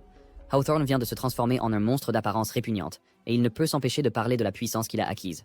Il est difficile de décider ce qui est pire, soit sa nouvelle forme laide, soit la façon dont il ne cesse de s'en vanter. Le dragon n'est pas non plus impressionné par ses grands discours et essaie de s'en débarrasser avec un puissant sort de souffle, mais Hawthorne parvient à l'esquiver juste à temps, puis fonce sur le dragon avec un coup de pied si fort qu'il met la bête à terre. Hawthorne ne s'arrête pas là, il se dirige directement vers le nectar du roi démon, le boit, et se transforme en une version encore plus sombre de lui-même. Notre héros, qui a observé sa transformation avec stupeur, sait que les choses empirent rapidement. Il se tourne vers Elizabeth et espère qu'elle a une idée pour arranger cela, mais c'est Annie qui intervient avec assurance pour s'occuper de la situation. Elle essaie d'utiliser sa magie à nouveau, mais Hawthorne la poignarde dans la poitrine. Notre garçon se fige et fixe Annie alors qu'elle s'effondre. Il ignore tout le reste et se précipite à ses côtés, lui assurant qu'Elizabeth la sauvera. Pendant ce temps, Hawthorne, complètement exalté, se tourne vers Elizabeth avec une offre ridicule, selon laquelle elle peut soit devenir sa reine et l'aider à tout conquérir, soit se laisser utiliser comme un pion dans ses plans tordus. Le MC bouillonne maintenant de colère et maudit Hawthorne. Il souhaite qu'Elizabeth en finisse et le tue, mais Hawthorne n'est pas satisfait de tourmenter tout le monde et s'apprête à sauter sur notre héros. Juste au moment où il est sur le point de l'écraser, quelque chose le repousse et l'envoie valser. Notre garçon, qui en a maintenant assez de se retenir, décide qu'il est temps de montrer son véritable pouvoir. Hawthorne est complètement confus. Après son attaque, il a l'impression que tous les dégâts qu'il a causés lui reviennent en pleine figure. Il n'arrive pas à comprendre. Elizabeth, cependant, a tout compris. Elle sait exactement que notre garçon a manipulé Hawthorne pour qu'il devienne son propre destructeur, car même elle ne peut se résoudre à nuire à quelque chose créé par les mains de notre héros, peu importe à quel point elle le souhaite. Le protagoniste, quant à lui, reste là, tout confiant qu'il est en effet le héros légendaire, mais en réalité, il n'a aucune idée de ce qui se passe vraiment. Dans son petit monde délirant, il est le serviteur dévoué d'Elizabeth qui lui sert des repas gastronomiques en échange de sa protection, et cette fois, elle l'a aussi sauvé. Tant qu'il est utile, elle le gardera en sécurité. Il a tout compris dans sa tête, mais le pauvre gars se trompe. Hawthorne, en revanche, n'est pas dérangé par les probabilités. Il rit simplement.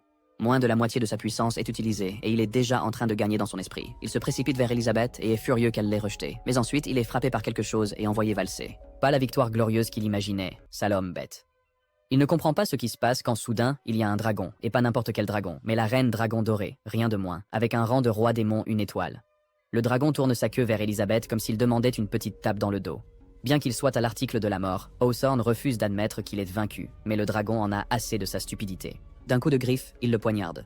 Notre garçon est choqué par ce qui vient de se passer, alors il se tourne vers Elizabeth pour le confirmer. Elizabeth lui explique que l'espace dans lequel il se trouve est faux, mais soudain, les deux et Annie commencent à flotter. Le dragon en Elizabeth commence à parler dans une langue étrange. Puis, en un clin d'œil, le dragon se transforme en une fille nommée Emilia. Elle devient émotive, s'accroche à Elizabeth et commence à se plaindre qu'elle a attendu son retour pendant une éternité. Eh bien, c'est un retournement de situation que personne n'avait vu venir. Emilia n'est pas juste un dragon. Elle est l'animal de compagnie d'Elizabeth. D'abord, parlons de l'histoire d'Emilia, qui commence dans une terre interdite entre le ciel et la terre. Elizabeth la trouve là-bas sous la forme d'un petit œuf fragile. Avec l'aide de sa magie, elle donne vie à Emilia, lui donne un nom et finit par la former en une disciple loyale. Pour Emilia, Elizabeth n'est pas seulement sa maîtresse, mais aussi tout un ensemble, y compris un mentor, une camarade de jeu et la personne qui a donné un sens à sa vie. Donc, évidemment, Emilia décide qu'elle restera avec Elizabeth et promet silencieusement de la protéger et de la servir pour toujours. Au fil des années, leur lien devient indestructible. Emilia évolue d'une novice à la partenaire de confiance d'Elizabeth et la soutient dans les batailles contre toutes sortes de créatures. Alors, quand Elizabeth décide de gouverner le monde pour mettre fin à toutes les guerres, Emilia n'hésite pas une seconde et elle est totalement engagée. Au début, tout n'est que victoire et arc-en-ciel, mais bientôt Emilia commence à remarquer quelque chose de troublant.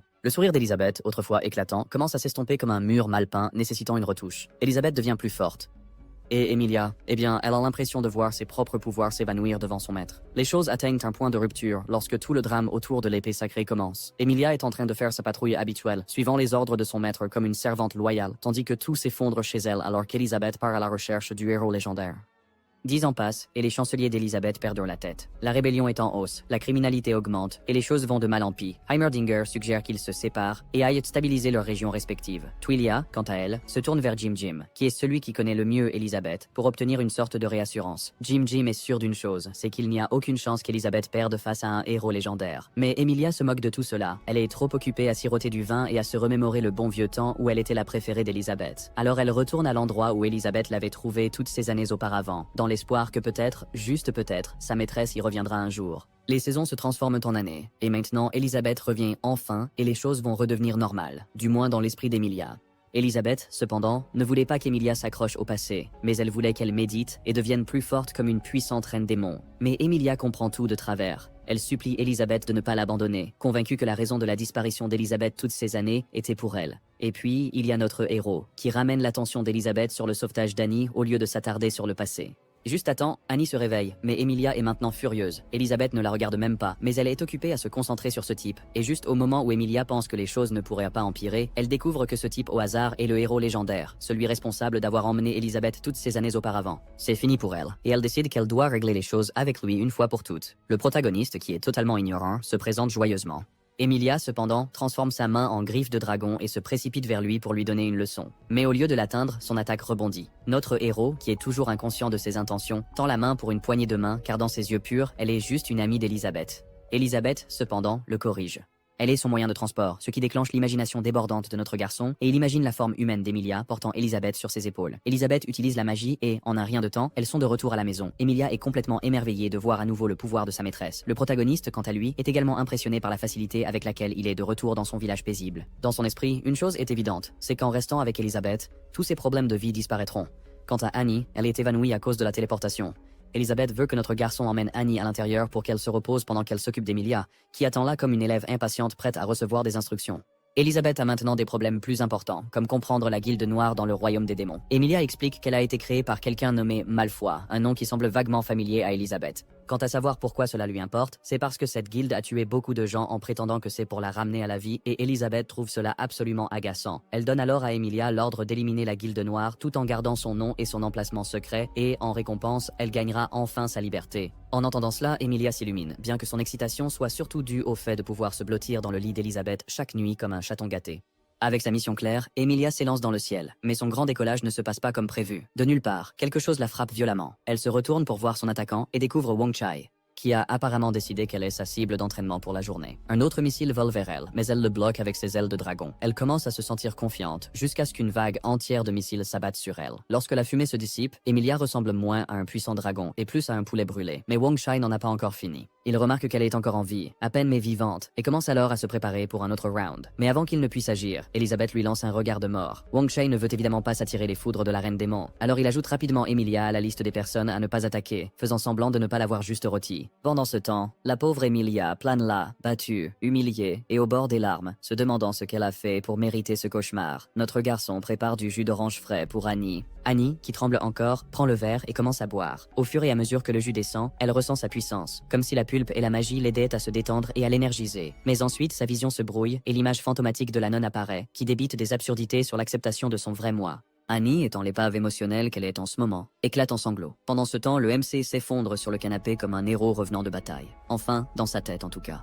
Il savoure son petit goût d'aventure quand Elisabeth entre. Un regard sur Annie suffit à Elisabeth pour déclarer qu'elle se souvient de tout, puis Elisabeth commence un grand récit. Apparemment, les ancêtres d'Annie ont juré une loyauté éternelle envers elle, la reine démon, et avec l'éveil de la lignée d'Annie, cette promesse est de nouveau d'actualité. La mâchoire d'Annie tombe alors qu'elle fait le lien. Elle réalise qu'Elisabeth est la reine démon et jette un coup d'œil à notre garçon pour confirmer s'il est le héros légendaire. Et puis son imagination s'emballe. Elle invente une histoire sur Elisabeth et notre héros se battant pour la suprématie pendant un mois entier, puis tombant follement amoureux et se retirant dans la solitude pendant 5 siècles. Pour Elisabeth, c'est presque exact. Mais notre garçon, en revanche, veut qu'Annie arrête de parler car il craint que ses mots ne rendent Elisabeth furieuse. Elisabeth tourne alors son attention vers Annie. Il s'avère que lorsque la lignée d'Annie s'est éveillée, elle a perdu le contrôle et a anéanti tout le monde dans son orphelinat. Et au lieu de l'admettre, elle se berce d'illusions en croyant qu'elle attend le retour de la nonne. Elisabeth n'en a pas fini ici. Elle creuse plus profondément et découvre que les soi-disant frères et sœurs d'Annie sont en réalité des poupées enchantées soutenues par sa magie, ce qui explique pourquoi elle n'a pas progressé au-delà du niveau de magicienne. Et la triste réalité est qu'Annie a essayé de protéger ses proches des apôtres, mais a perdu le contrôle et les a tous tués. Le poids de tout cela frappe Annie comme un camion. Sa tête résonne alors que les souvenirs reviennent en force. Avant qu'elle ne se perde, Elisabeth la frappe pour la rendre inconsciente. Notre garçon bouge juste à temps pour la rattraper. Elisabeth le rassure en disant qu'Annie est juste endormie et que c'est le seul moyen d'empêcher qu'elle ne détruise tout accidentellement. Le protagoniste réalise que la responsabilité lui incombe désormais de trouver une solution. L'église est silencieuse avec le doux bruit de la couture dans l'air. Annie est allongée sur un lit et dort pendant que notre héros travaille à coudre une poupée. Puis Annie se réveille enfin et s'excuse auprès de notre garçon pour n'avoir causé que des ennuis. Elle se souvient maintenant de tout, qu'elle était celle qui a causé du tort. Le protagoniste la corrige en disant qu'elle n'est pas une tueuse de sang-froid. Elle a seulement agi pour protéger ses frères et sœurs. Pourtant, Annie continue de sangloter et de se blâmer. Notre héros détourne alors la conversation de l'auto-apitoiement d'Annie vers les poupées. Il souligne que bien que les détails soient impressionnants, Annie a fait beaucoup trop de nœuds pour empêcher le coton de s'échapper. Il lui dit que les nœuds feront perdre son esprit à la poupée, mais que ce n'est pas grave. Ils peuvent la réparer ensemble. Annie, cependant, est encore embrouillée dans ses sombres pensées. Notre garçon partage alors une citation populaire avec elle. Il lui dit de ne pas rester coincé dans la saison des pluies de la vie, de regarder devant et de savoir que le ciel s'éclaircira. Il l'encourage à lever le menton et à trouver la force de faire face à la vérité. Il lui tend ensuite une poupée qu'il a faite juste pour elle, un petit ange ange mignon. Il le nomme Raphaël et espère qu'il pourra aider à guérir ses cicatrices émotionnelles ou au moins offrir une distraction. Annie prend la poupée et, ce faisant, elle peut sentir la présence de ses frères et sœurs. Elle trouve enfin le courage de leur dire au revoir et promet de protéger l'église. Notre héros remercie le livre du système pour la leçon en psychothérapie. Pourtant, il sait qu'il doit vérifier Annie de temps en temps. Après tout, il ne peut pas tout réparer d'un seul coup. Emilia vole à travers les cieux sombres et boueux du marais de la mort dans le royaume démoniaque et regarde en bas le désordre. Voir comment la terre de son maître est détruite la fait se demander si quelqu'un essaie de s'entraîner à voir combien ils peuvent ruiner. Elle ne peut pas croire à quel point cela s'est dégradé. En atterrissant, des créatures laides la regardent comme si elle était leur prochain repas. Emilia s'occupe de quelques-uns d'entre eux et les autres se dispersent de peur. Puis une voix brise le silence. Une silhouette sombre, semblable à une sorcière apparaît. Kertuzad, un ancêtre démon à 5 étoiles, l'un des 6 piliers de la Guilde Noire. Elle fait clairement comprendre qu'elle n'est pas heureuse de voir Emilia. Pendant ce temps, dans la salle de la Guilde Noire, des millions d'œufs étranges contenant des créatures effrayantes sont placés ensemble comme des trophées. Les 6 piliers de la Guilde Noire se tiennent autour et sentent que quelque chose de puissant approche. Farasdok Samawi, un souverain démon à 1 étoile, suggère que l'envahisseur pourrait chercher à se venger après que l'armée du Ghana ait été anéantie en essayant d'attaquer la Guilde des Saints de l'Épée. Creedbedder, un ancêtre démon à 2 étoiles, fait confiance à Care pour s'occuper de l'envahisseur, tandis qu'Expérience numéro 24, un autre souverain démon à 1 étoile, suggère que William Elizabeth, un ancêtre démon à 3 étoiles, devrait aller s'amuser avec l'envahisseur. Mais William n'est pas intéressé. Daigo Cthulhu, un souverain démon à 4 étoiles et vice-président de la Guilde Noire, déclare que peu importe la dureté de l'envahisseur, il ne repartira pas vivant. Et au sommet de tout cela se trouve Malfoy, le président de la Guilde Noire, un souverain démon à 1 étoile. De retour dans le marais, Care brûle de confusion et essaie de comprendre pourquoi sa magie ne fonctionne soudainement plus. Même ses outils magiques deviennent inutiles. Dans un dernier effort désespéré, elle décide de se téléporter au hall de la guilde pour donner des nouvelles aux autres, mais Emilia l'écrase avec une griffe de dragon et la réduit en cendres. Avec Care maintenant disparu, les grands apôtres restants regardent la place vide dans les piliers et commencent à planifier comment abattre Emilia alors qu'elle est supposément fatiguée. Emilia ne s'en soucie même pas, elle ne les voit que comme des déchets. Un rugissement de son dragon doré les réduit en poussière, et elle continue d'avancer comme si de rien n'était. Elle tombe bientôt sur une créature monstrueuse gardant la porte de la salle de la Guilde Noire. La créature essaie de faire la forte et exige qu'Emilia réponde à ses questions ou meure, mais Emilia la met simplement de côté d'un coup de pied et passe la porte. Enfin, elle rencontre Malfoy, qui, au lieu de ressembler au gars bien qu'il était, a vieilli en une version tordue et laide de lui-même. Pour Emilia, il ne semble plus être une menace. En fait, ça commence à ressembler à une blague. Emilia met Malfoy KO d'un seul coup, ce qui laisse ses piliers démoniaques complètement stupéfaits. Mais étonnamment, Malfoy n'est pas vraiment mort. Il se régénère et commence à parler de la force qu'Emilia a acquise. Mais en même temps, il est curieux de savoir pourquoi elle s'est réveillée soudainement et suppose qu'elle a dû rencontrer Elizabeth. Mais avant qu'Emilia ne puisse répondre, des tentacules surgissent du sol et l'attrapent. Et voici Daigo, tout en illusion qu'il va devenir le nouveau seigneur des démons en l'éliminant. Emilia n'est pas vraiment impressionnée. Elle commence à mordre les tentacules, et Daigo pense que c'est une perte de temps. Le fait est qu'Emilia se moque de son opinion et continue de les avaler un par un. Daigo, qui se vantait de sa taille et de sa force, change rapidement de ton. En quelques secondes, il passe de la vantardise à la supplication pour sa vie. Mais Emilia a bien trop faim pour le laisser partir et l'achève en un rien de temps. Puis Ruth arrive. Elle essaie maligne et fait semblant de se rendre, mais tente ensuite d'utiliser une attaque de baiser séduisant pour faire d'Emilia sa marionnette. Bien essayé, mais Emilia joue le jeu pendant environ 1 seconde, puis s'ennuie et la jette de côté. Quant à William, on pourrait penser qu'il aurait appris quelque chose après avoir vu le vice-président et son père transformés en repas. Mais non, il pense qu'il peut affronter Emilia. Le pauvre gamin n'a même pas le temps de cligner des yeux avant qu'elle ne le frappe à mi-chemin à travers l'endroit. Ensuite vient l'expérience numéro 24, qui décide de tout donner. Farasdok fait de même et exhibe toute sa puissance musculaire, mais ils sont tous deux écrasés par l'aile d'Emilia comme s'ils n'étaient rien de plus que des insectes. Puis Emilia se tourne vers Malfoy et lui fait comprendre clairement qu'il n'est même pas à sa hauteur. Malfoy admet étonnamment qu'elle est plus forte, et il l'envie car, en tant qu'humain, il n'aurait pas la chance d'atteindre ce niveau. Mais Emilia n'est pas d'humeur à bavarder, et elle lui donne le choix de se suicider ou de se battre pour sa vie. Il sait qu'il n'a aucune chance de gagner, mais il a quelqu'un d'autre qui peut l'aider. Et il s'avère que cette personne ressemble beaucoup à Elizabeth. 1 mois passe et notre garçon s'occupe de sa routine quotidienne. Mais quelque chose ne va pas. Il est perdu. Eh bien, je suppose que tu ne peux pas être le héros légendaire et toujours être joyeux. Elizabeth peut aussi dire que quelque chose le tracasse. Une nuit, après des jours de dépression, notre héros décide enfin d'affronter ce qui le tracasse. Le lendemain matin, il présente à Elizabeth un délicieux bol de ramen, et elle remarque qu'il agit étrangement, comme s'il était sur le point de faire une révélation choc. Le protagoniste commence alors la conversation en soulignant qu'après avoir vécu ensemble si longtemps, Elizabeth peut sentir qu'il ne représente pas une menace pour elle. En fait, tous les deux, c'est-à-dire le héros légendaire et la reine démon, peuvent vivre paisiblement ensemble. Et maintenant, il a une demande pour elle, car il veut qu'elle retourne à sa place, reprenne là où elle s'était arrêtée et commence à gouverner le monde à nouveau. Pour Elizabeth, cela sort de nulle part et elle n'a aucune idée de pourquoi il en parle maintenant. Notre garçon explique que lorsqu'il est arrivé au village, il pensait pouvoir rester ici pour toujours, menant une vie paisible. Il ne croyait pas à leur rencontre prédestinée selon le système, mais ensuite elle est venue à lui. Et à cause de cela, la barrière temporelle autour du village a été brisée. Et dans le monde extérieur, 500 ans se sont écoulés en un clin d'œil, et les choses sont devenues chaotiques. Une guilde noire se forme et tout le désordre impliquant Burrs et Annie n'est que la partie émergée de l'iceberg. Elisabeth, cependant, est confuse car elle ne voit pas en quoi cela les concerne. Mais notre héros sait que s'écarter de son chemin destiné signifie qu'il ne peut pas vivre sans elle. Et il ne veut pas vivre simplement comme un fermier, ignorant le chaos autour de lui. Il veut être le héros que tout le monde pense qu'il est. Mais ce qui touche vraiment Elisabeth, c'est quand le protagoniste admet qu'il ne peut pas vivre sans elle. Maintenant, cela l'intéresse. Notre garçon, en revanche, ne veut pas être un héros inutile coincé dans un village alors que le monde s'effondre. Il n'est pas prêt à vivre une vie égoïste et paisible pendant que tout brûle. Et si le village est détruit par des monstres, tout ce qu'il peut faire, c'est déménager en ville et trouver un travail ordinaire. Pendant ce temps, Elisabeth finit ses nouilles et comprend ce qu'il essaie de dire. Notre garçon veut qu'elle répare le désordre à l'extérieur, ce qui n'est pas un gros problème pour elle et elle peut le gérer. En entendant cela, notre héros est heureux et propose de l'aider à faire ses bagages. Comme c'est gentil. Mais Elisabeth n'est pas vraiment pressée de retourner dans le monde extérieur. Mais à la place, elle a deux solutions pour résoudre le problème. La première option est de lancer une magie destructrice du monde et de tout finir d'un coup. Le protagoniste rejette immédiatement cette idée. Pas de surprise là. Alors Elisabeth passe à l'option 2, qui est de trouver quelqu'un capable de gouverner le monde et de l'enseigner dans l'ombre. Et qui, selon elle, est le candidat parfait pour le poste.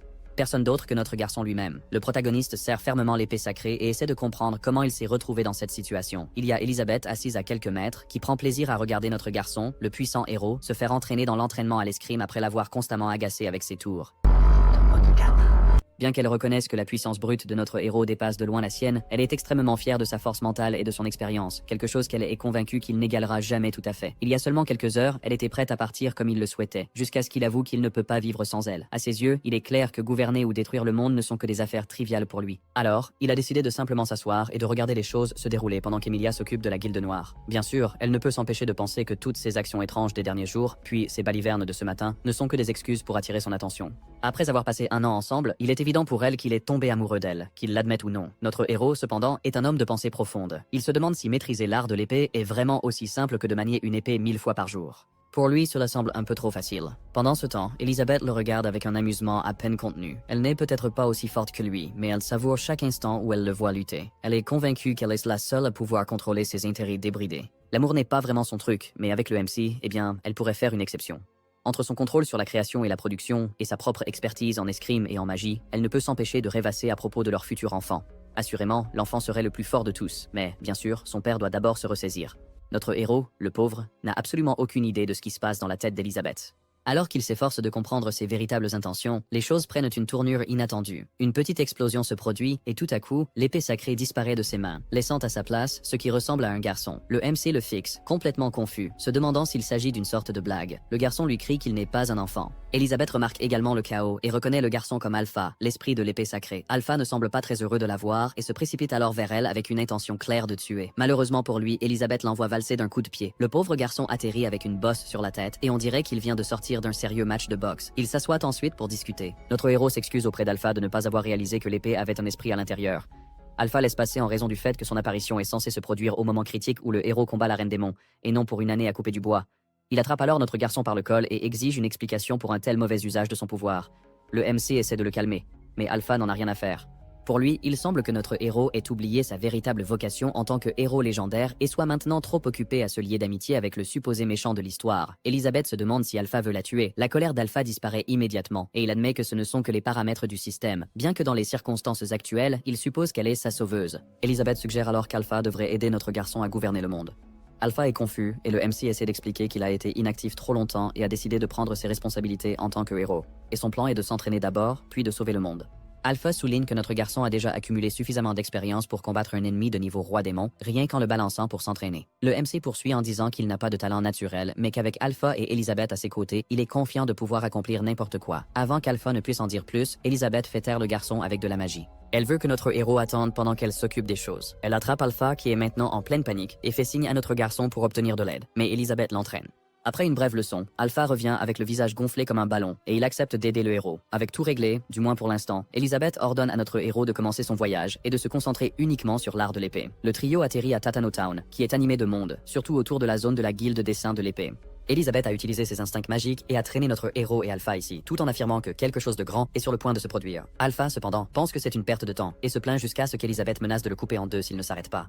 Cela le fait taire immédiatement. Le pauvre gamin s'accroche à notre garçon comme un chaton effrayé et reprend sa forme d'épée. Le protagoniste aperçoit un prospectus par terre. Il fait la publicité d'une compétition de guildes, où des combattants de différentes guildes s'affronteront. Puis une annonce retentissante résonne dans les rues, indiquant que les paris et les inscriptions sont ouverts. La foule devient folle, se précipite pour placer ses paris, prendre des places, et entraîne pratiquement notre héros et Elizabeth avec elle. Lorsqu'ils arrivent à l'entrée, un homme bête agissant comme contrôleur de billets les arrête. Son scanner de billets magique ne détecte rien, car, eh bien, ils n'ont pas de billets. Notre garçon sort sa bourse d'or pour acheter leur entrée, mais le homme bête révèle que les billets initialement à 10 pièces d'or sont maintenant vendus pour 200. Le MC est irrité, car apparemment, même dans un monde magique, ce genre de vol existe toujours. Elizabeth, quant à elle, n'a pas la patience pour ces bêtises. Elle hypnotise le homme bête avec sa magie, qui passe de fanfaron à beaucoup trop poli en quelques secondes. Non seulement il les laisse entrer, mais il leur remet des billets VIP comme s'ils étaient ses invités personnels. Alors que notre couple entre dans la salle VIP, tous les grands noms sont déjà là. Tagore Savaris, l'écrivain de sorts, est assis dans un coin. Puis il y a Brian, le forgeron ivre du royaume des nains, dont le rire bruyant remplit la salle. Et enfin, les sœurs Sogus, Luna et Anna, qui représentent la guilde du sein de l'épée. Anna repère Elizabeth et notre héros tout de suite, et veut que sa sœur les examine aussi. Elizabeth s'affale sur son siège et demande immédiatement des snacks, tandis qu'Anna et Luna continuent de les fixer comme si elles essayaient de résoudre un puzzle. L'ambiance dans la salle change quand un gobelin nommé Gab fait son entrée grandiose. Il est bruyant, dramatique et profite des feux de la rampe. Il annonce ensuite les derniers participants de la compétition. Le premier est Ching, l'épéiste vedette de la guilde des saints de l'épée. Ensuite vient Gaola, un géant d'homme de la guilde de l'ours géant qui semble pouvoir écraser les gens avec un câlin. Puis vient Travis, un elfe incroyablement beau qui hypnotise la moitié de la salle avec son apparence. Et enfin, Yi, l'invité mystérieux de la guilde des cartes, qui vole la vedette simplement en se tenant là. Alors que la compétition commence, l'arène éclate de vivas. Travis regarde autour du champ de bataille comme s'il était le seul adulte dans une pièce pleine d'enfants ignorants. Ses yeux s'arrêtent sur Gaola, et pour lui, Gaola est la définition d'un idiot inutile qui est bruyant, trop sûr de lui, et probablement sur le point de se ridiculiser. Yi n'est pas beaucoup mieux. Il est seulement ici parce que sa guilde a aidé la guilde du sein de l'épée une fois. La seule personne qui semble valoir son temps est King. Le combat commence avec Gala qui fonce comme un taureau, sans plan et juste avec de la vitesse. Travis, quant à lui, tire une volée de flèches. Tout le monde les esquive facilement et Gaola les brise. Mais ensuite, les flèches font pousser des racines qui se tordent et grandissent, formant une cage autour de tout le monde. Gaola, étant l'entêté qu'il est, essaie de se frayer un chemin par la force, mais les racines ont d'autres plans. Elles se resserrent et commencent à suinter une sève collante qui laisse Gaola coincé comme un insecte dans de la colle. Travis explique que ces racines proviennent d'un arbre à gomme et sont conçues pour se rétracter à l'impact et libérer de la sève pour piéger des adversaires comme Gaola. Mais avant que Travis puisse savourer son moment, Ching sort son épée et, d'un seul coup, il coupe les racines et se libère, et présente ses excuses pour avoir détruit la création de Travis. En voyant cela, Travis ressent une excitation de fou et ne se soucie pas de la plante, mais veut la vie de Ching en guise de paiement. Il envoie alors un essaim de papillons lumineux vers Ching dans l'espoir de le submerger, mais Ching reste impassible et brandit à nouveau son épée. Cette fois, le résultat laisse Travis stupéfait lorsqu'il réalise que sa main a été coupée. Il est choqué et furieux, et peut à peine comprendre la déclaration calme de Ching que le combat est terminé. Mais même blessé, Travis n'est pas prêt à admettre la défaite. Il reconnaît que Ching mérite le titre de génie de la guilde des saints de l'épée, mais il lui rappelle avec un sourire qu'il est lui-même un génie de la guilde des elfes. Alors que Ching commence à baisser sa garde, un des papillons explose et le force à reculer. L'explosion envoie son épée au sol. Travis crache quelque chose par terre et une fleur appelée le lys guérisseur apparaît. Il la colle sur son corps et elle commence à se transformer en une main qui ressemble exactement à la sienne. Travis se sent maintenant invincible et annonce fièrement qu'avec la bénédiction de l'arbre sacré, les elfes sont les plus forts de tous. Mais cette confiance ne dure pas longtemps. Gaola apparaît et écrase à la fois l'ego de Travis et son corps au sol, le laissant enterré à 2 mètres sous terre. La foule s'emballe, moitié en acclamant et moitié stupéfaite, tandis que Gab déclare haut et fort que Travis est officiellement hors du combat. Gaola se tourne alors vers Ching et rit comme s'il avait déjà la victoire à son actif. Son énergie semble dangereuse, et Ching peut le sentir. Ching reste calme et tire son épée du sol, tout en réalisant que Gaola a utilisé sa sueur pour échapper aux racines. Gaola charge alors comme un fou et est prêt à détruire Ching. Mais Ching esquive juste à temps, utilise sa technique de coupe froide et porte quelques coups à Gaola, mais le résultat est à peine une égratignure, comme s'il avait tranché un rocher avec un couteau à beurre. Pour aggraver les choses, l'épée sophistiquée forgée par des nains de Ching commence à se fissurer. Gaola ne rate pas l'occasion. Il se précipite à nouveau, mais Ching parvient à bloquer le coup et roule hors du chemin. L'épée subit une sérieuse entaille à cause de l'impact et perd sa valeur. Ching la jette de côté et est prêt à esquiver les attaques incessantes de Gaola avec rien d'autre que ses instincts. La foule apprécie le combat. Notre héros aime aussi l'action tandis qu'Anna est occupée à essayer de comprendre comment une arme de haute qualité a pu se casser si facilement. Luna suggère qu'ils interviennent pour arrêter le combat et sauver leur guilde de l'embarras, mais Anna ne le veut pas. Son esprit est ailleurs, se demandant comment la guilde de l'ours géant est soudainement devenue si forte. Quelque chose ne colle pas, et elle a le sentiment persistant que la guilde noire pourrait être derrière tout cela. Au milieu du chaos dans l'arène, Ash, la grande épée de la guilde du saint épéiste, mentionne qu'un apôtre est ici pour Bali, l'épée ancienne. L'ancien Bali, cependant, veut que les autres s'en occupent eux-mêmes. Et devinez qui est assis ici en tant que président de la guilde des cartes? C'est Bruce, le génie qui a créé toute la profession des maîtres des cartes. Il s'avère qu'il est aussi un ancien membre de la guilde des saints de l'épée. Sauf que maintenant, il est assis là et semble à un faux pas de soit exploser, soit s'évanouir. Gardez à l'esprit que ce type est un ancêtre démoniaque 4 étoiles. Mais apparemment, même cela ne le rend pas immunisé contre le trac. Burse a ses propres raisons cependant. Toute sa vie est essentiellement consacrée à détester la guilde noire, et il a construit la guilde des cartes à partir de rien juste pour les combattre.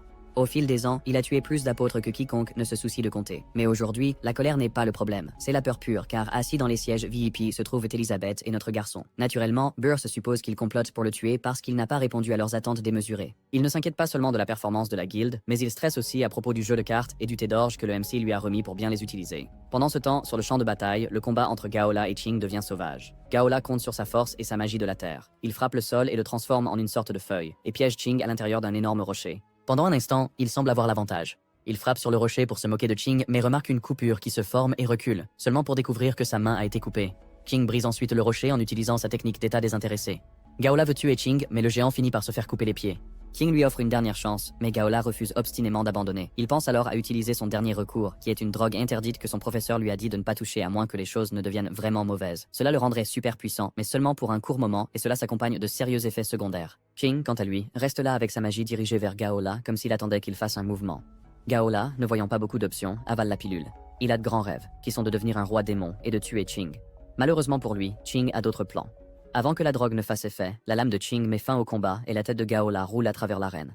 Avec Gaola hors jeu, le dernier combattant restant est Yi. Mais le Yi derrière le masque s'avère être Evil, qui se motive pour le dernier round. À la guilde des cartes, Evil médite avec ses cartes et sirote du thé d'orge, puis elle passe au niveau supérieur pour devenir un grand esprit démoniaque à une étoile. Juste à ce moment-là, Burse entre et l'appelle par son nouveau nom élégant, Yi Lifu. En voyant son père, la première chose qu'elle demande concerne la guilde des saints de l'épée. Burse, étant Burse, apporte des nouvelles à la fois mauvaises et pleines d'espoir. Bien sûr, l'invasion de la guilde sombre est réglée, mais la guilde des saints de l'épée a bien plus de drame que prévu. Yi n'a pas l'air ravie. Elle est inquiète car ils ont besoin de l'aide de la guilde pour développer leur région et booster la guilde des cartes du MC. Mais Burse n'est pas revenu les mains vides. Il jette une bourse contenant des équipements sombres sophistiqués des grands apôtres. Mais la vraie bonne nouvelle, c'est qu'ils peuvent maintenant participer au final de la compétition de la guilde des saints de l'épée et il veut que Yi participe et gagne. Ye, cependant, doute d'elle-même et pense qu'elle sera écrasée par les concurrents plus forts. Mais Burse lui rappelle qu'ils ne sont plus les faibles qu'ils étaient autrefois. Il promet même de lui donner le deck de trésors de notre garçon pour l'aider à se renforcer. De retour dans la compétition, Yi se présente avec les cartes de notre héros, sachant pertinemment qu'elle ne peut en utiliser que 6 à la fois et que le reste de son deck n'est que de faibles duplicata. Mais elle ne peut pas reculer ici car la promotion du MC dépend d'elle. Alors, elle utilise une carte slash pour s'occuper des racines et avance. Qing peut voir comment elle est restée discrète pendant tout le combat pour ne montrer sa véritable puissance qu'à la fin. Mais il n'est pas impressionné et veut qu'elle abandonne puisqu'elle ne vaut pas son temps. Sa guilde lui doit une faveur, alors il la prévient. Ye, cependant, n'est pas d'humeur à abandonner. Elle lance une attaque magique qui le manque de peu et attire l'attention de Brian. Elle continue ensuite à attaquer et brandit ses cartes comme des épées, mais Qing les bloque toutes comme si c'était un jeu d'enfant. Il comprend qu'elle essaie juste de le distraire et fonce sur elle. Ye panique un instant mais ne se laisse pas arrêter. Elle saute dans les airs, marchant sur ses cartes pour prendre de la distance. D'en haut, elle lance une autre attaque de cartes. Sang l'esquive facilement et contre-attaque avec un saut. Le combat s'intensifie alors que le verrou de cartes de Ye commence à affaiblir l'épée magique de Qing. Pendant un instant, on dirait qu'elle l'a eu jusqu'à ce qu'il reprenne de la puissance. Mais Ye n'en a pas encore fini. Il s'avère que toutes ces attaques apparemment faibles n'étaient qu'une stratégie pour gagner du temps. Et puis elle joue sa carte maîtresse. Voici le dragon de pique, une créature massive et terrifiante qui fait vibrer toute l'arène. Même Tagore veut le documenter. Brian, cependant, est plus intéressé par le génie qui a fabriqué ces cartes. Notre héros est émerveillé en regardant Yi montrer ses compétences avec les cartes et le partage avec Elizabeth. Pendant ce temps, Qing fait face au dragon de pique de Ye et sort ensuite un chi d'épée massif pour invoquer son attaque à l'épée bleue afin d'abattre le dragon de Ye. Ye, quant à elle, ne passe pas un si bon moment. Elle peut sentir l'énorme écart dans leur puissance. Ses cartes répliques ne sont pas à la hauteur et elle le sait. Son seul espoir est son deck de trésors, mais l'utiliser est risqué car elle ne peut pas encore le contrôler correctement. Avant qu'elle ne puisse même élaborer un plan, Qing est déjà face à elle et attaque avec suffisamment de force pour la renverser au sol. Elle accepte sa défaite et s'en accommode quelque peu parce qu'elle est arrivée jusqu'ici, et c'est déjà bien. Alors que tout le monde pense que le combat est terminé, quelque chose se passe. Une énergie effrayante apparaît derrière Qing et traverse sa tête. Il n'y a pas d'avertissement ni de montée en puissance, juste une force soudaine et écrasante. Qing n'a même pas le temps de réagir avant que son corps ne soit pris. Il regarde avec incrédulité alors que toute son aura change et réalise que le grand apôtre l'a possédé en utilisant la tête de Jola. Gob, le commentateur qui a animé les matchs toute la journée, perd soudain son sang-froid. Son commentaire énergique se transforme en bafouillage nerveux alors que le pouvoir de l'apostle brise la barrière protectrice de l'arène. La foule devient folle, criant, paniquant et courant dans toutes les directions comme si leur vie en dépendait, ce qui est évidemment un peu le cas. Pendant ce temps, Anna, Luna et Tagore regardent le chaos se dérouler comme si c'était un très mauvais épisode de télé-réalité. Le présentateur se tourne vers Elizabeth pour lui demander s'il devrait intervenir ou faire quelque chose. Mais Elizabeth veut qu'il reste en place car, en tant que futur dirigeant, il doit apprendre à gérer des situations imprévisibles. Pendant ce temps, Burse transpire à grosses gouttes. Il observe notre héros et Elizabeth avec suspicion, et en conclut, comme d'habitude de manière erronée, qu'il devait savoir que cette invasion allait arriver et l'avait organisée comme un test étrange. Ils pensent que c'est formidable que maintenant, en plus de tout, ils doivent aussi les impressionner. L'ancien Bali le regarde et se sent silencieusement heureux car Burrs n'a maintenant pas d'autre choix que de revenir à sa guilde après s'être embarrassé.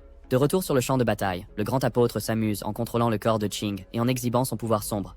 Ye, qui a maintenant vu qu'elle est confrontée à quelqu'un de la guilde noire, décide qu'il est temps de ne plus se retenir. Elle sort son deck de trésors et mise tout. L'apôtre, remarquant sa force, essaie immédiatement de l'éliminer. Leurs pouvoirs s'affrontent et provoquent une explosion.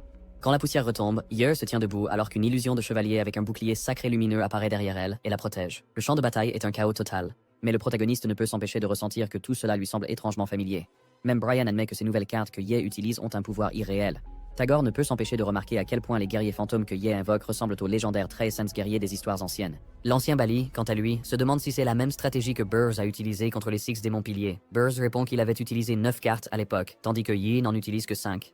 Ye, à terre, est déjà en action. Elle prend 2 cartes de son jeu, un as rouge et un as noir, et exige que le grand apôtre quitte le corps de Ching. Ce qui suit est une explosion qui étourdit momentanément le grand apôtre. Pendant un instant, même lui semble impressionné, mais il réalise rapidement qu'il est la cible. Il ne peut pas comprendre comment de simples cartes peuvent contenir autant de puissance. Il décide de ne pas rester et essaie de s'échapper avec l'intention d'emporter le corps de Ching pour l'étudier davantage. Malheureusement pour lui, l'un des guerriers d'illusion de Ye bloque son chemin avec un bouclier et le lance à un autre, puis à un autre, et le piège efficacement.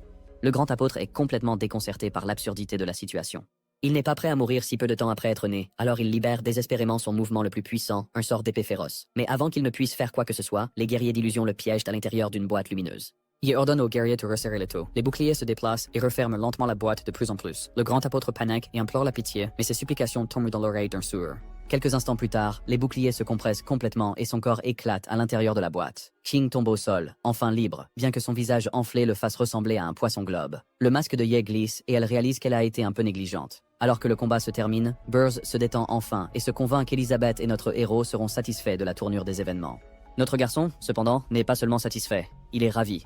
Dès qu'il reconnaît Ye, il se tourne vers Elizabeth et la pousse à se souvenir du duo père-fille qu'ils ont rencontré auparavant. Elizabeth, bien moins impressionnée, lance un regard agacé à Burrs, qui commence immédiatement à transpirer sous son regard. Il promet silencieusement de ne plus les déranger et s'incline profondément comme si sa vie en dépendait. Le MC voit aussi Burrs et devient encore plus excité. Il ne peut pas attendre pour poser des questions et rattraper le temps perdu, ce qui ne fait qu'effrayer davantage Burrs. Le pauvre homme semble convaincu que l'enthousiasme de notre héros signifie qu'il a d'une manière ou d'une autre échoué à répondre aux attentes. L'ancien Bali, qui observe depuis le côté, ne peut cacher sa curiosité à propos de la personne que Burrs respecte tant. L'ancien Bali accueille un mélange de personnes dans leur salle de réunion, à savoir le duo père-fille et bien sûr Elizabeth et notre garçon. Tout le monde prend place et les intentions d'Elizabeth sont claires comme de l'eau de roche. Elle veut que notre héros apprenne les affaires du monde dans le cadre de sa préparation au leadership. Notre héros, cependant, décide d'appeler cela de l'expérience. L'ancien Bali commence par féliciter Burrs pour avoir remporté la compétition, mais Burrs, étant l'homme humble, ou plutôt sacré qu'il est, détourne l'attention de lui-même et présente ses sauveurs, le MC et Elizabeth.